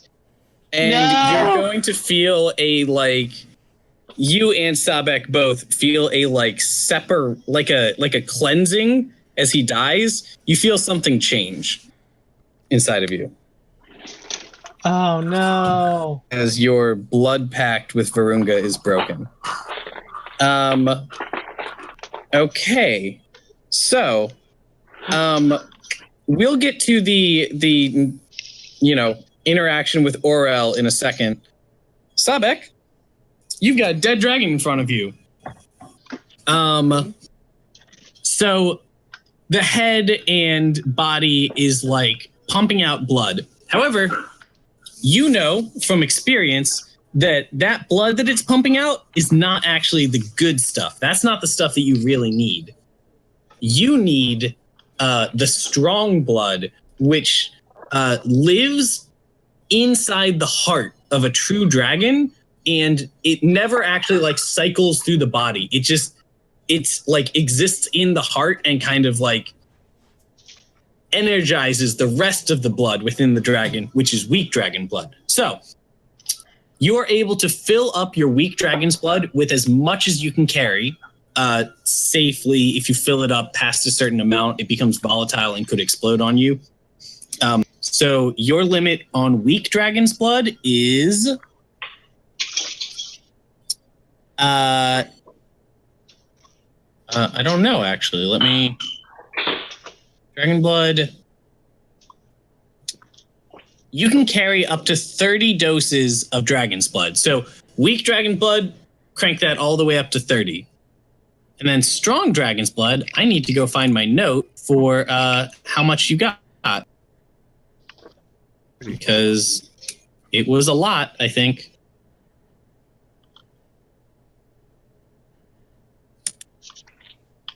So did his body fall over the cliff edge though?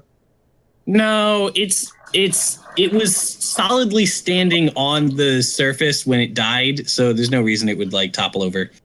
how heavy is a dragon's body?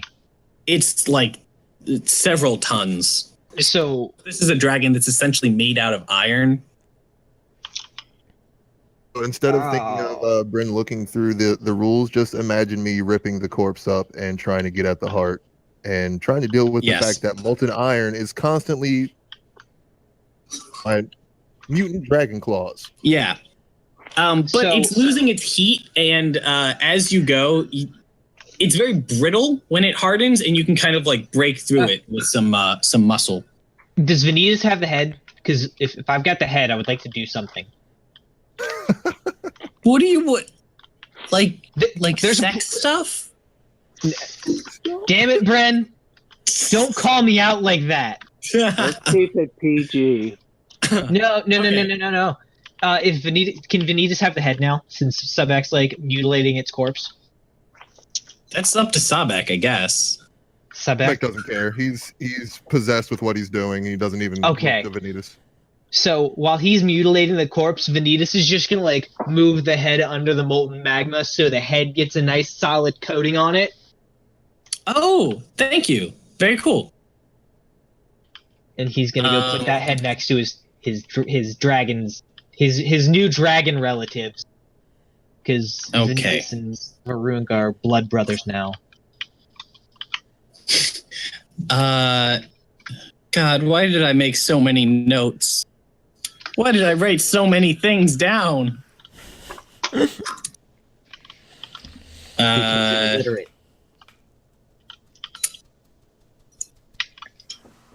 Oh, wait. Okay. I vaguely recall writing at one point that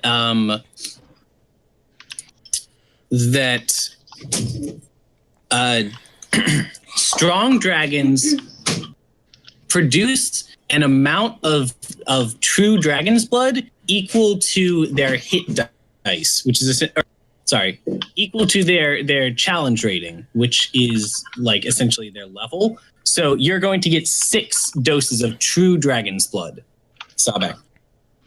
Also, now that combat's over, I'm going to need you to roll for addiction, having just drank more true dragon's blood. That was a Constitution save or the main? It's a Constitution save. With strong blood, your addiction level immediately goes up by 1, and on a failure, your addiction goes up by 2 more to a total of 3. So roll Constitution save.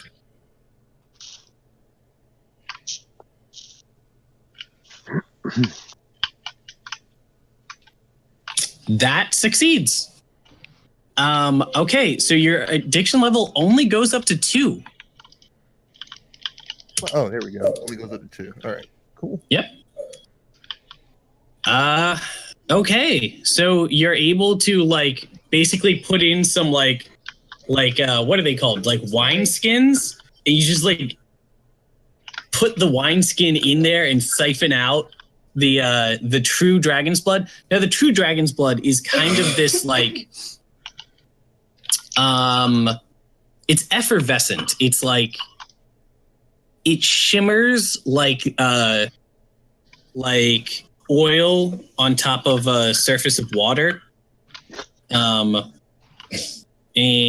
the regular dragon's blood has something of that effect, but is still like red colored. This is just like, it's like glowing crystal clear with that shimmering effect on the outside. Oh, so it's like the stuff in the Pensive in Harry Potter. Yeah, that's a good way to put it. Yes. Okay. So, Sabek, do you have any questions, anything you want to address with the Varunga situation before I wrap it up and go on to Aurel? Well, I was interested in what the brand that had been on our hands was going through, and what I was aiming at when I was talking about putting my hand over my head, and the dragon's blood after seeing Varunga heal himself was going into dragon's form. Well, I would have basically cut my own hand off, like, guts. Yeah. Yeah. My dragon's blood would have helped me regenerate my hand without that brand. But if the brand goes away after Varunga dies, there's no point to all of that. It does go away after he dies. I think I would whatever I felt changed after the brand left. Okay. After getting all that high dragon's blood, I would just kind of sit back panting and like kind of let the cloud of the blood rage slowly dissipate from my mind. Yeah, especially because you're still in like full dragon form right now. Yeah. By the way, you're going to get a full minute. You're going to get a full minute of Dragon's Heart healing before it wears off. So you can basically just top yourself off up to 60. My way. Yeah, you can't. Back up to 60. Okay. So Sabek is enjoying some nice afterglow.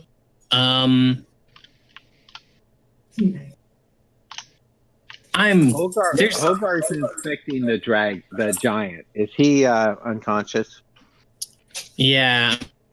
I'm trying to think if there's anything else that I don't want to forget anything with Sabek because this was like the point of the whole. Okay. Oh, yeah, I just wanted to say,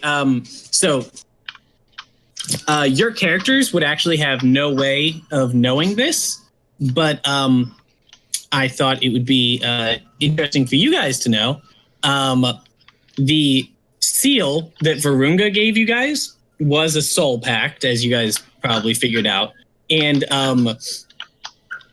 if you died with that seal on you, which he put on you after making a deal, you would not go to the afterlife. Your soul would be drawn into Varunga and would power him. And you would grant him your life energy. So as Varunga dies, you have just released like potentially thousands of souls that have been trapped in like dragon limbo. But your characters don't know any of that. Did a good thing. Wex and Hogard, you guys investigating Orel. The dragon is on the ground, or the giant is on the ground. He is unconscious and bleeding out and fading fast. What do you do? I'm gonna try and talk to him if I can. If unconscious, I'm gonna search his clothing and his belongings. I'm looking for like, things I can use to make infinity. I want that Miracle Max gif of like, well, mostly dead is not all dead. Mostly dead you can still help. All dead is only one thing to do: go through their pockets, which is what Hogard does. You go through his giant-sized pockets, and 1 second.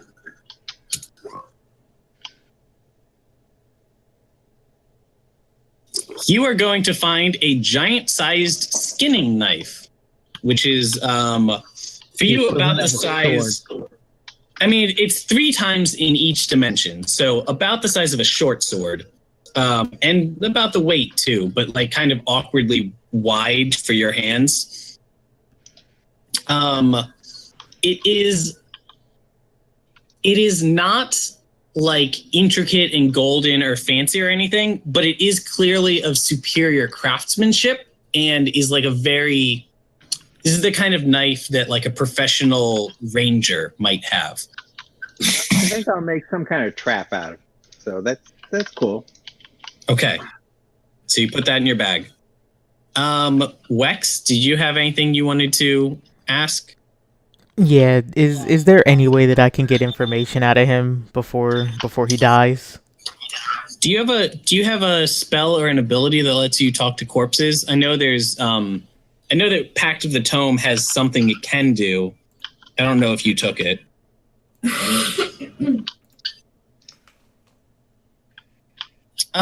Which upgrades did you take?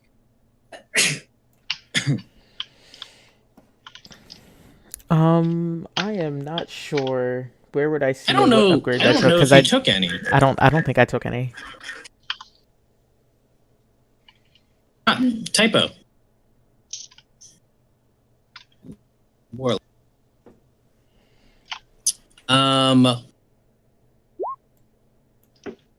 Does that not work as a link? Okay, it does work as a link. I have a lot class down in the chat. Down at the very bottom are boons, innovations. You know 2 innovations, and you can do any that you meet the prerequisites for. A lot of them upgrade your Eldritch Blast, but the one that I'm thinking of, Chronicle of the Raven Queen. You're not a patron of the Raven Queen, but we can hand wave that requirement. You place a corpse's hand or similar appendage in your Book of Shadows and ask one question aloud. After 1 minute, the answer appears written in blood in your book. Cool. That is exactly what I would like to do. Okay. Can he only do this like once a day?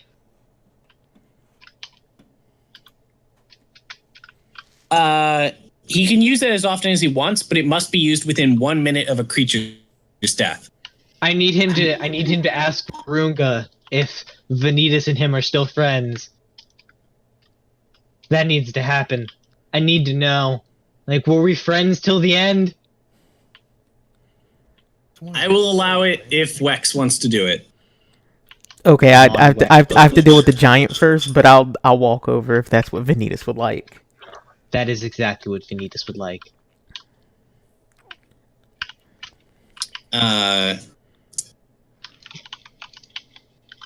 Okay, so I have entered that on your character sheet. You have a second. Damn. You can pick a second invocation. So scroll through there and see what calls out to you, because those are important. Okay, yeah, I'll look through that. In the meantime, can I ask my question of the giant? Yes, what is your question? So I want to ask the giant, do you or your brethren know of the location of the Horn of Winter?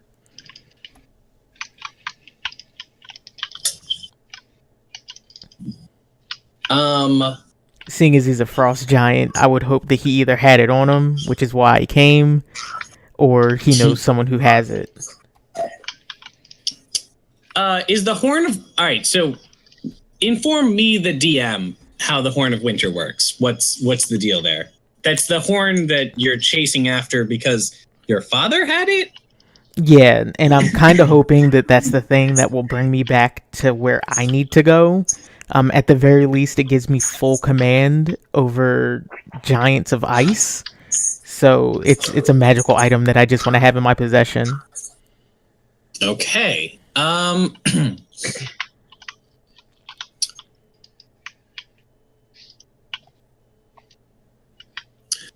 going to say that he informs you that it is in the possession of somebody. I'm going to get somebody. No, I'm going to give you a name in a second. Monsters, appendix NPCs, named NPCs. Jarl Storvald. Jarl of Greenhelm. What do you see when... Oh, man, it won't let me. Okay. Actually, I think that should work. Do you guys see anything? Did you just get a pop-up or anything? Yes. Yeah. That is Jarl Storvald. He is the chieftain of the Frost Giants. Oh, does that image just like burn into the page of the book? Yeah. Yeah. Well, I mean, you briefly get the impression of it in blood before it fades. It's not detailed. Okay. I think the message fades away after a minute. Oh yeah, it doesn't stay.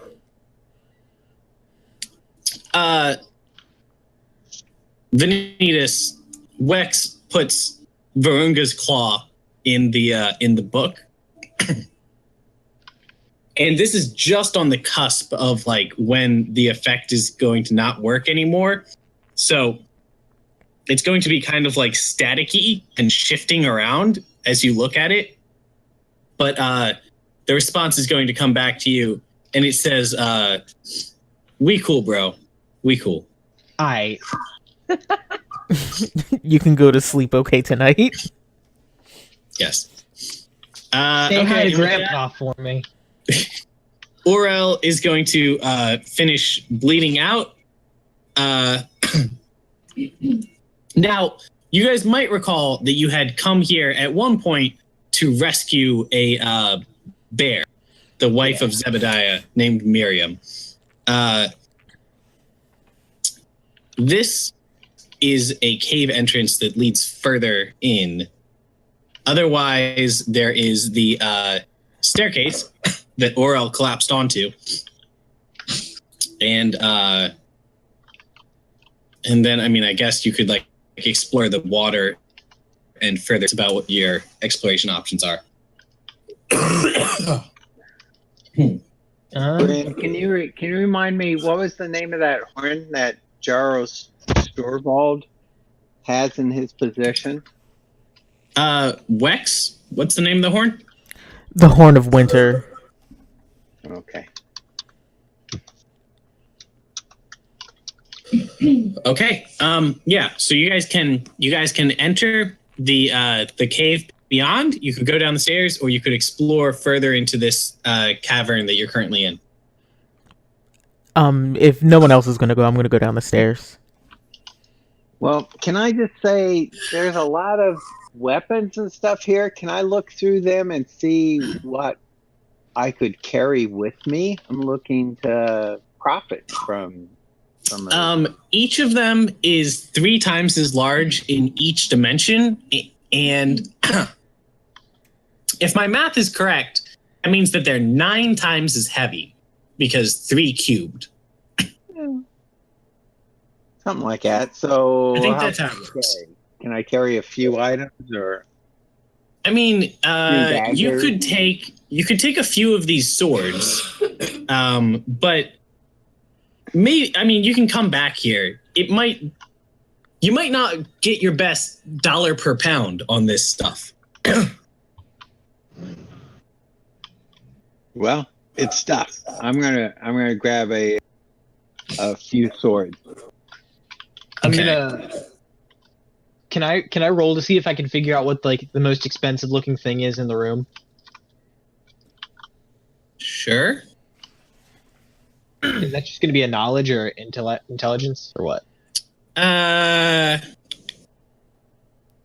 do not have a skill for it anymore. Give me a second. I can roll sleight of hand. No, that wouldn't help. Nope. I just have an 8 in it. It would be investigation. I want to roll investigation too. Okay.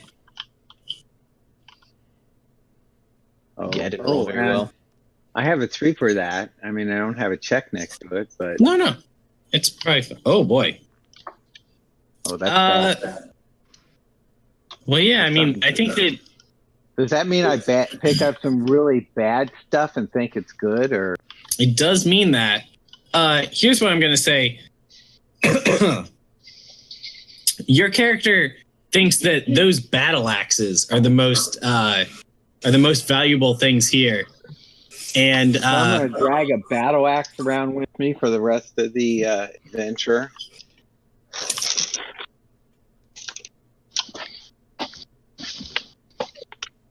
Those battle axes weigh 72 pounds each, which I think is like half the weight of your character. Well, I think I can drag one of them around. I'm a dwarf. You know, I'm pretty strong. I'm You're a dwarf. Drag it around with me. Okay, you have a battle axe that you're dragging around behind you. So what is Vanitas' findings? You're going to think that nothing in So the things in here would have some value for their like material components, but they'd be hard to sell in town because there's no market for them. Like nobody needs these things. What does the bag want? Oh, I'm sorry. That's a very different question. I'm gonna pull out the bag and just like walk around the room with it and see what it reacts to. Yes, the bag.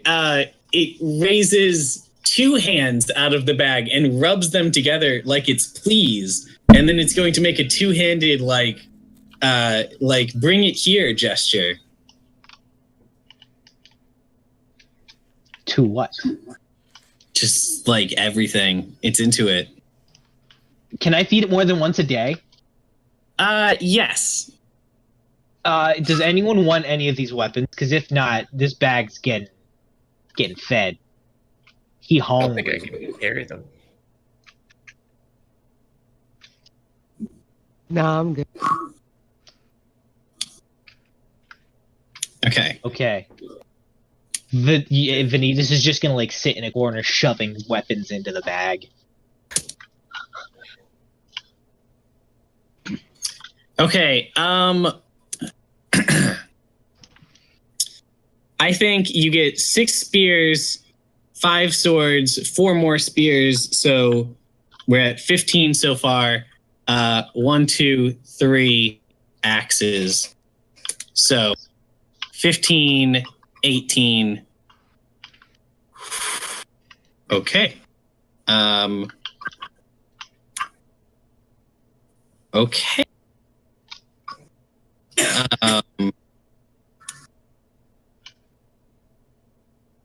Is that elf lady still with us?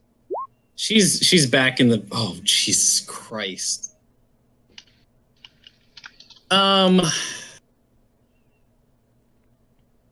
No, she's in the other room, being watched over by Ciara.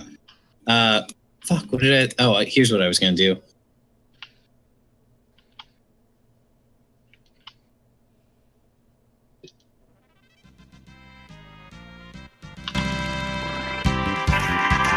That's always such a pleasing melody. Sorry. All of a sudden, the music came back. All right, we'll get this for a minute or two. Okay, so, the bag is very pleased.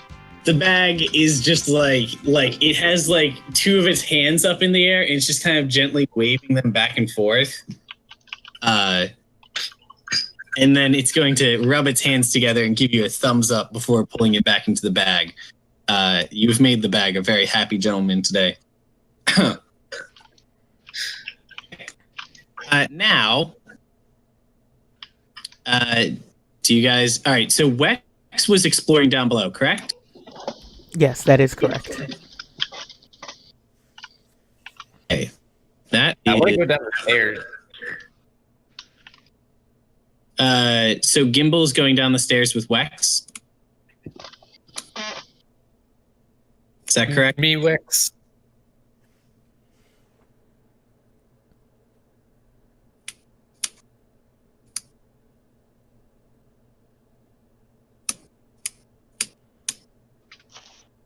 Hogar wants to stay up here and search around some more.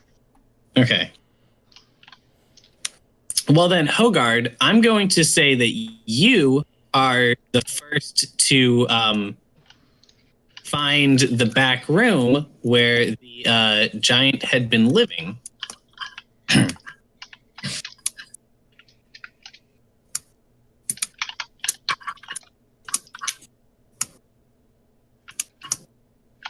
So,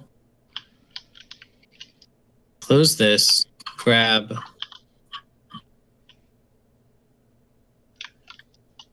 Hogard finds this room. X, drag yourself up to the top right. You find this. Let's do Wex first because this is a little bit faster. Wex, you come down into this room and what you find is there is a large statue of a meditant Aarakocra, which is the Birdman people that Vanitas is.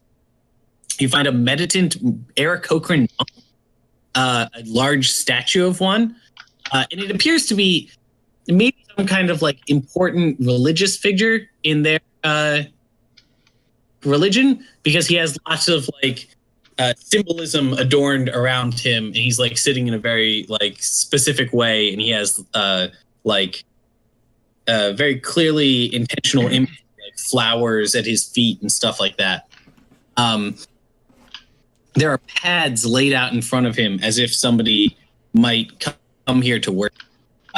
But I mean, do you have any questions? I want to go closer to the statue and inspect it. Okay, roll an investigation.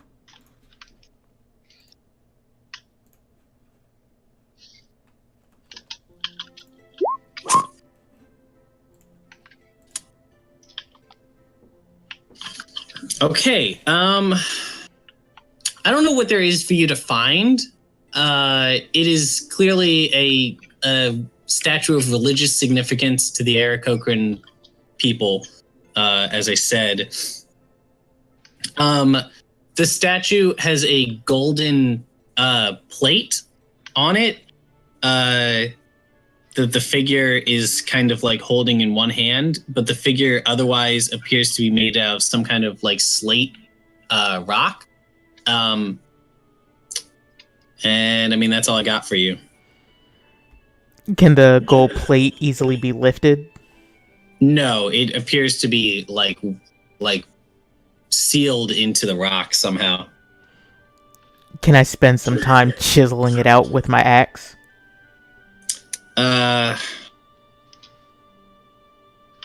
Hey Vanitas, what are you doing?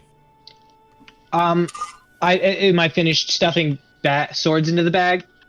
Yeah, I mean that would take you a couple minutes, but his thing would take him a couple minutes too. What do you do after you? Once I'm done stuffing swords into the bag, I'm going to look around a bit more. Okay, do you think you would go down the stairs first or into the cave first? I mean, I'm closer to the stairs because I'm still up top.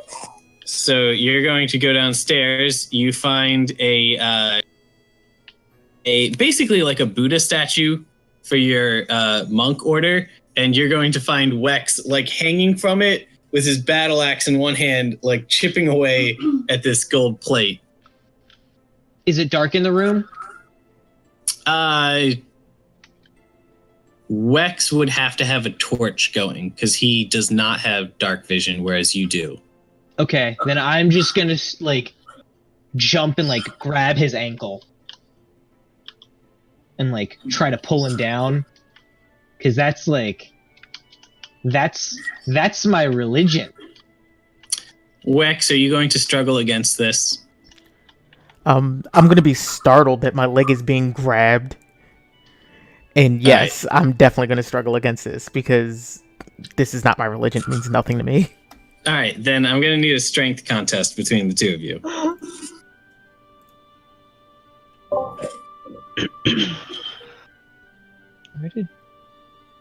Where'd he go?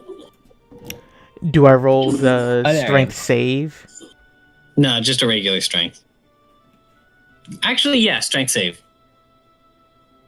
Now, do I roll a strength save or a strength? Strength save. Damn. It's not good, Cody. You're both real wimpy. Yeah, I'm terrible at strength. That's why I'm like, man, I really didn't want to do that. But Wex manages just to hang on while Vanitas falls to the ground. Vanitas is going to start like yelling at Wex in Aarakocra.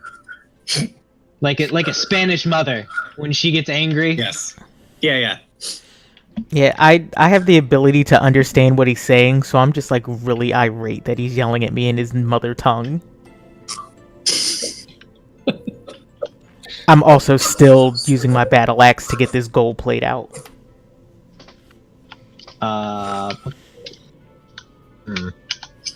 have something you want to trade for this? Oh, I'm casting darkness around him, so he can't see what he's doing anymore. Okay. On his torch. Okay. I don't know what happens for the next minute then. So we've got about a minute of darkness, Wex. What happens? I'm at this point I'm just really irritated. I'm about to summon the methods. Oh God. No, I'll drop to the ground and just wait. Okay. Vanitas, do you do anything for the next minute? Do I hear him drop to the ground? Yes. Okay, I'm gonna climb the statue and like hug the plate. Okay, a minute passes, and Wex, you're going to find Vanitas clinging to the. So DM, what does Hogar find in the giant bedroom? All right, we'll do that. So, Lunara, would you go with Hogard? I kind of forgot Lunara was Yes. still chilling in stealth. My bad. Okay, so Lunara goes in with Hogard. First, you're going to find a werebear who is hanging from her forearms from a chain and is terribly injured but appears to still be alive and unconscious. Well, I think we're going to go rescue her because we know she's the mate of the person we met earlier, right? So we're going to be Correct. heroes and rescue her. All right. Do we have to like roll to like get her free, or is that just done? You can do it easily enough, especially since Hogard. Actually, Hogard, roll a thieves' tool for me. Yeah. Okay. How do I do that? It should be It should be under your skills. Your skills.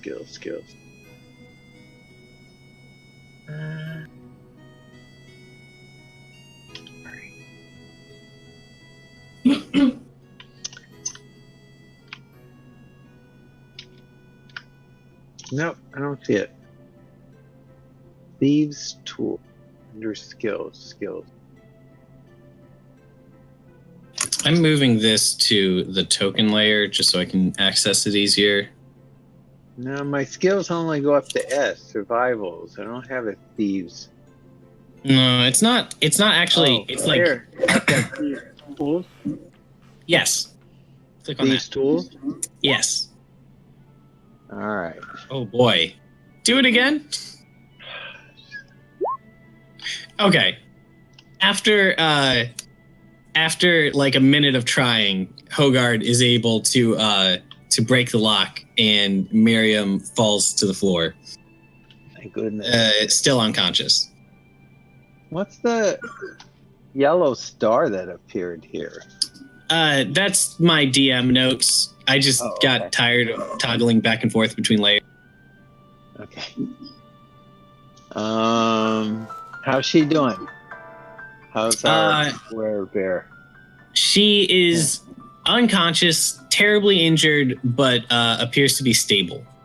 Can I give her some water? I'm gonna look for stuff I'm gonna take his bedding. I'm gonna bandage up her wound. So while you're investigating the room and looking for things that could help, you're going to see 3 large, giant-sized potions on the top shelf of his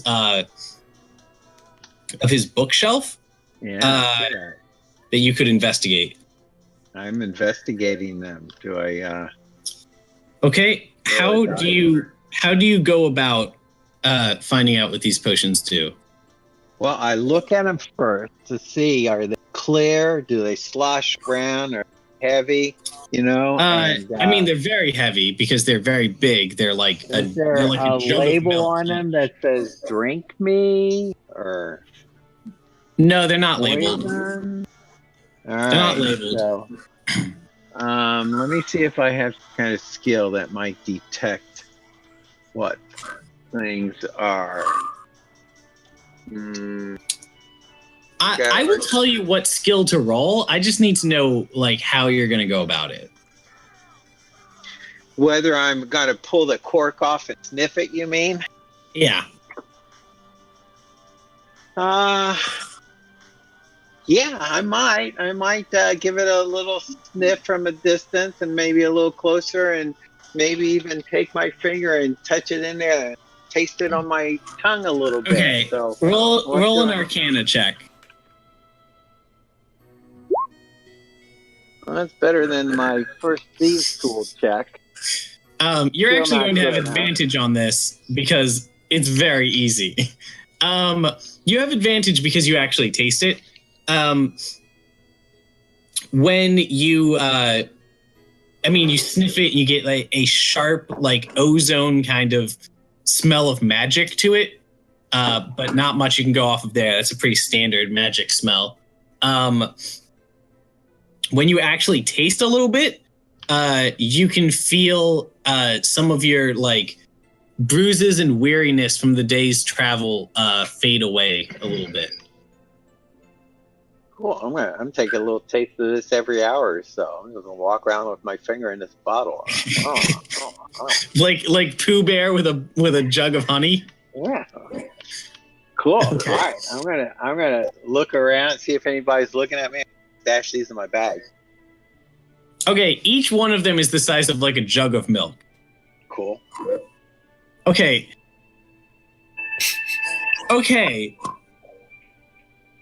So you've got 3 jugs of healing potion now. Could we maybe give one to Miri? Sure. Here, you can have one. So I have 2. So they're like 1 gallon each. So you're Oh, I'm gonna give some to the werebear. I'm gonna see if I can get her to take a little. Yeah, that's what I was trying to get at. Yeah. Okay. Is she conscious enough that I can maybe give her a little sip? If you want to throw some of Vanitas' way at any point in time, feel free, because he's got 4 health left. Right. Well, there's only 3 gallons. Right. There's only 3 gallons. Sure. We'll spread the wealth. Okay, so Sabek offers Vanitas Dragon's Blood. Ignore that roll. We're going to do I don't know if Vanitas would drink it. Alright, she's going to heal for 6 points and return to consciousness as some of her wounds seal shut.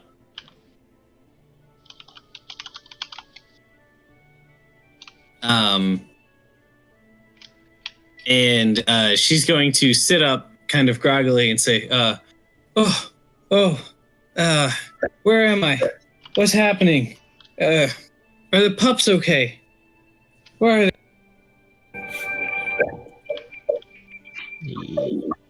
No. I'm happy I'm not a part of that conversation.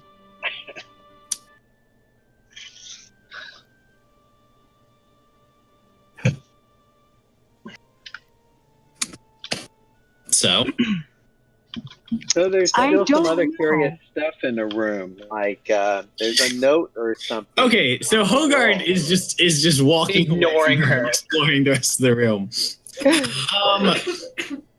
You explore the rest of the room. Can you roll an investigation for me?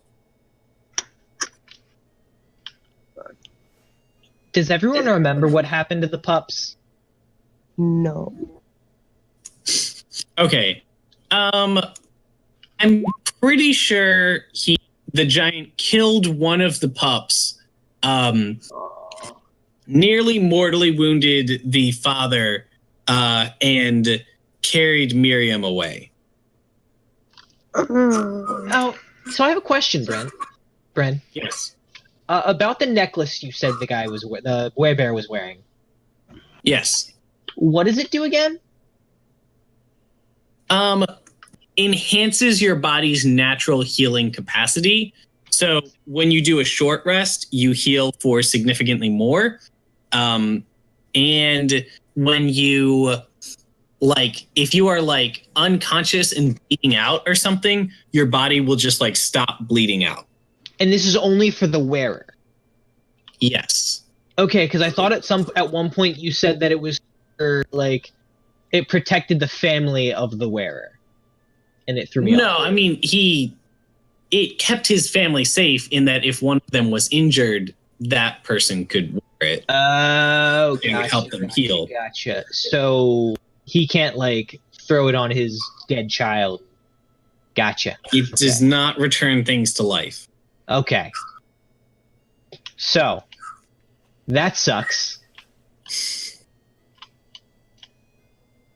Okay. So I did that investigation. You didn't tell me what happened. Sorry. So what you're going to find, 13 investigation. So you're not going to find the good stuff, but you are going to find. Good. 13's good. 13's okay. Really? You're going to find, first of all.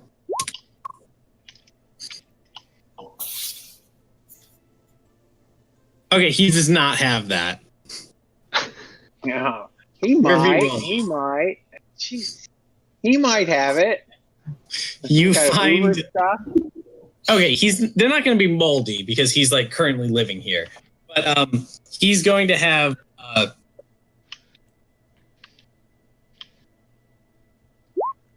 He's going to have 3 giant loaves of bread that you find. You're also going to find a specific weapon that he did not have outside, which is it is a like a big hook with a chain on it that might be used for some kind of hunting.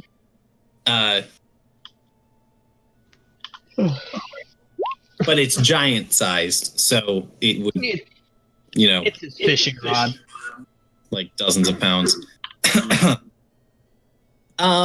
You find 3 giant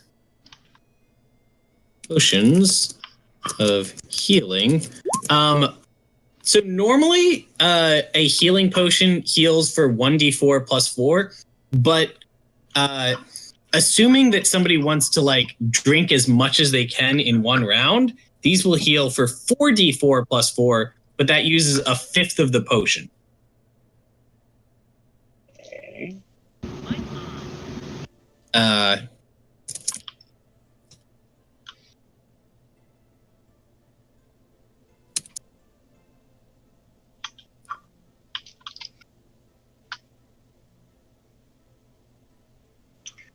So, DM, I'm looking at the rest of this map and I'm seeing a pile of gold there, and I'm seeing something labeled 8C and 8A. Know how to get to 8A? When we go outside and go look for 8A. I will get you to those in just a second. Can heal up to 5 per turn. Okay. The other thing you're going to find in this room is a map with some notes on it and a wanted poster, and both of those are written in Jotun, which is the language of the giants. I want to say Vanitas speaks that. I know somebody already speaks it. I thought I picked it. Okay. Let me double check. I think I put all my languages on my. I can read it if I put my hand on it. I have thieves can't. I can. It's not going to help in this situation. Okay, Vanitas is going to be able to read it. All right, so between out of character between Cody and Mikhail, I want to know how you guys think this situation is remedied in a way that doesn't permanently prevent you guys from being allies afterwards. I mean, I'm about to kill Vanitas if I don't get this gold plate. Okay, this is why I'm asking the players how this situation is remedied. Vanitas has a very, very, very high view of religion, especially his own. Yeah. So I don't think he could just stand by while somebody's like desecrating a religious symbol. Wex just wants the gold for the gold, right? Yeah, that's all I care about, or something to trade of equal value. Right. Since I came down here and found it first. Why not Vanitas just gives him some gold to leave it? I mean, that's fine. There you go. So that's how your characters remedy the situation. Cool. That works for me as long as I walk away with gold. Okay. I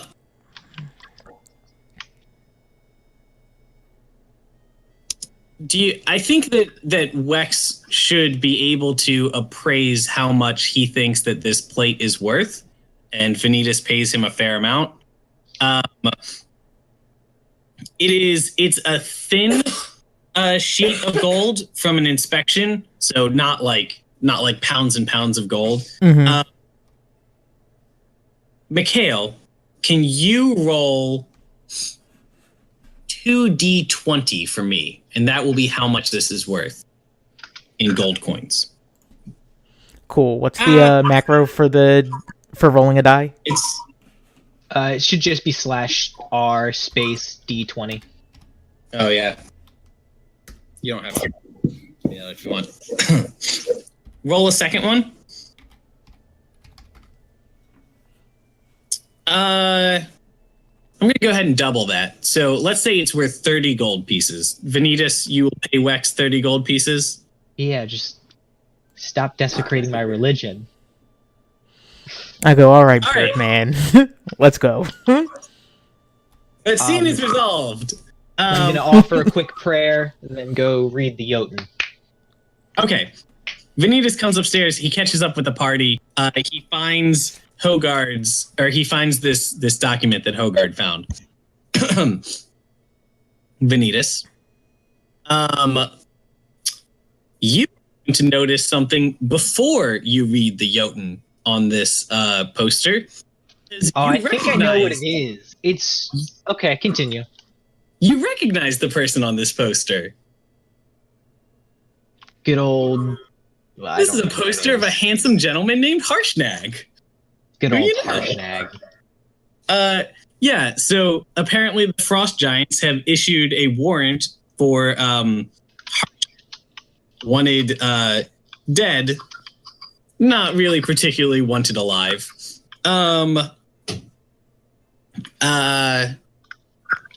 There's a map of the region where he had been taking notes about Harshnag's possible position. So the clues seem to indicate that Aurel was some kind of bounty hunter who was on the trail of Harshnag.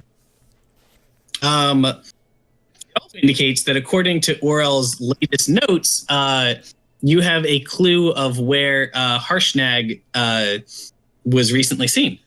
If you want to do that. We should give him a visit.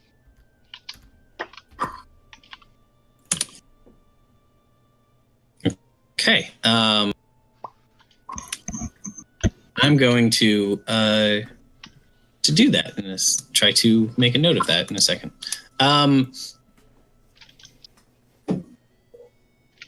So, does anybody want to do anything else before we kind of explore the rest of this area and head out? I want to go lay Varunga's head in his cave next to his dragon daddy. And then, since we're cool and we're friends and whatnot, inherit his will in the form of that big pile of stuff that he has where we found that nice hat.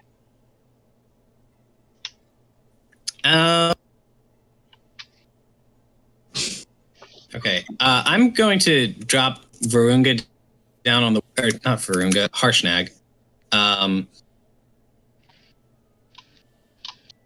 And give him a status.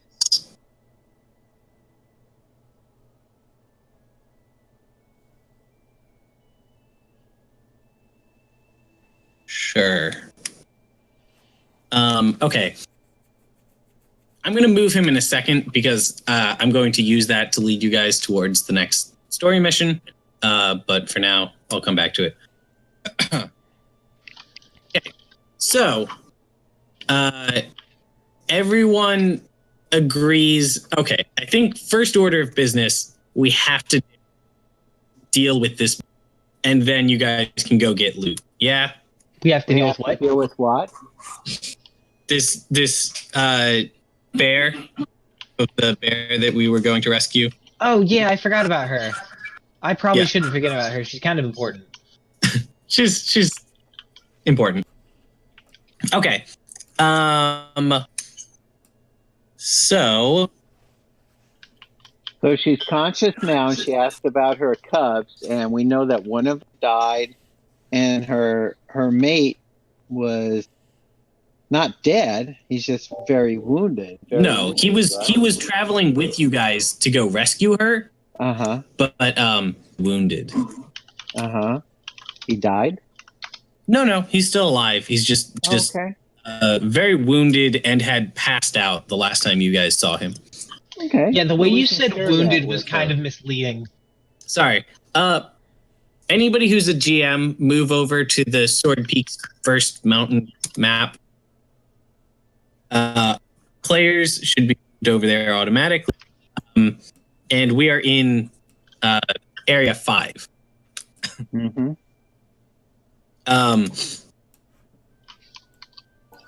So when you guys get back, Zebediah is unconscious, and Miriam is going to run over to him and shake him, and he wakes up, and they have. I'm sorry,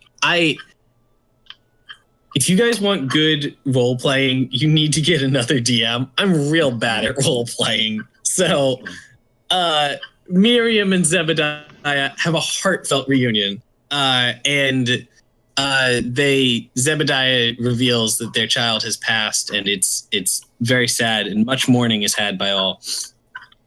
However, we're going to cut to the goods, because the goods are Zebediah and Miriam going off to return to their cubs, and Zebediah, having taken a rest with his amulet on, is now healed up enough that he is no longer in danger. He is stabilized, no longer bleeding out.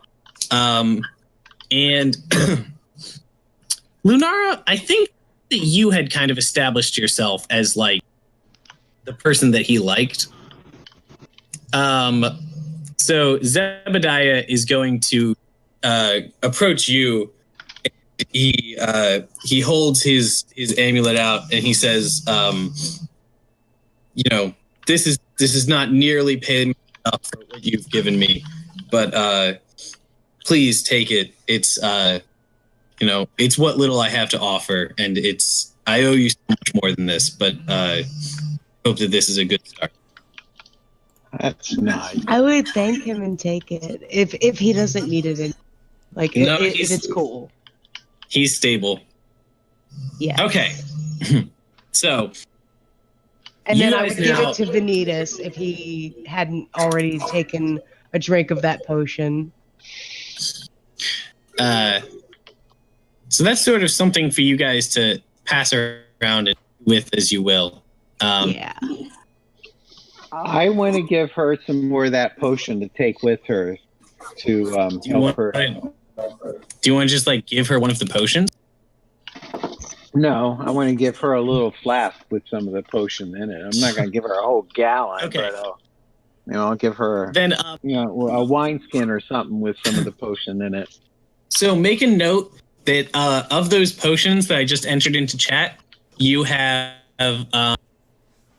4 doses remaining on one and 5 doses. Or sorry, I guess I counted them in doses of 20. So 15 doses. No, shit. Numbers. Everyone hates them.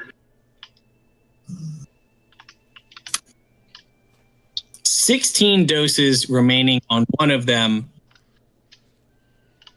and 20 doses remaining on the others.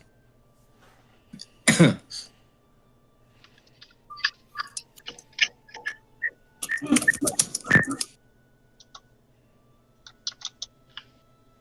right, and we'll share those later. Let's That, by the way, that is your generously a lack of a healer problem. That is a problem. Okay, I cannot for the life of me find this note that I had written down, but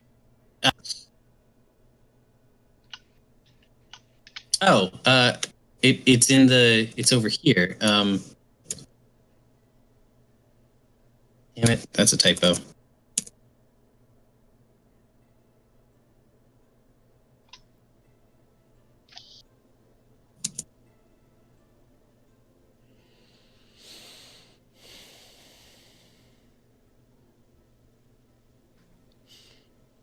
I spelled that.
All right, so I write that down. There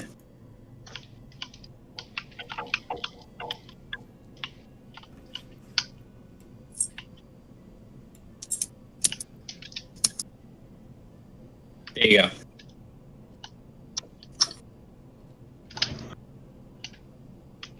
Okay, so who is writing these down? I wrote something down about the potions, and I think they've disappeared, but I had stuff about the swords and stuff I picked up. No, Okay. they're there. Okay. Okay. Vanitas, you're currently in possession of that periapt, so why don't you go ahead and write it down in your inventory? Can you type in the description of that in your like bio section on your character? Do you know how to get there? Yeah. Okay. That's where I type my stuff. Okay. So, with that out of the way, How do you spell periapt? like I spelled it there. You can copy and paste my thing from there. Right. Okay. I'm gonna put So, that. first, do you guys want to start by going back to Dragon's Lair, or do you want to start by going to explore the part of the dungeon that you haven't gotten yet? I would vote for parts unknown. I want to go explore that 9B or 9A, whatever, where I saw the loot.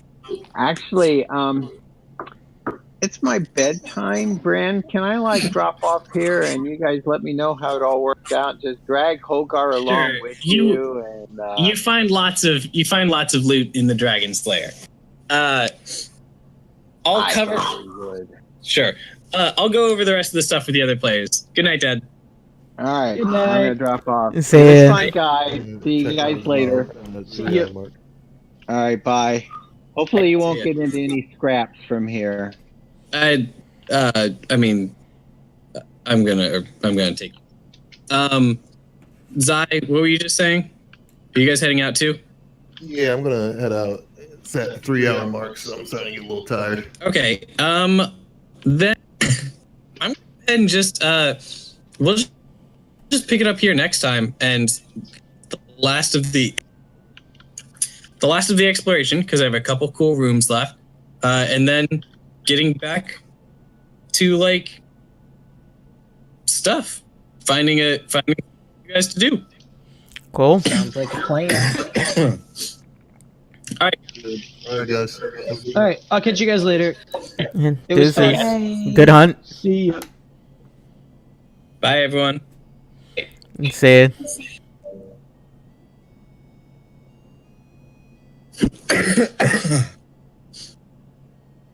ya.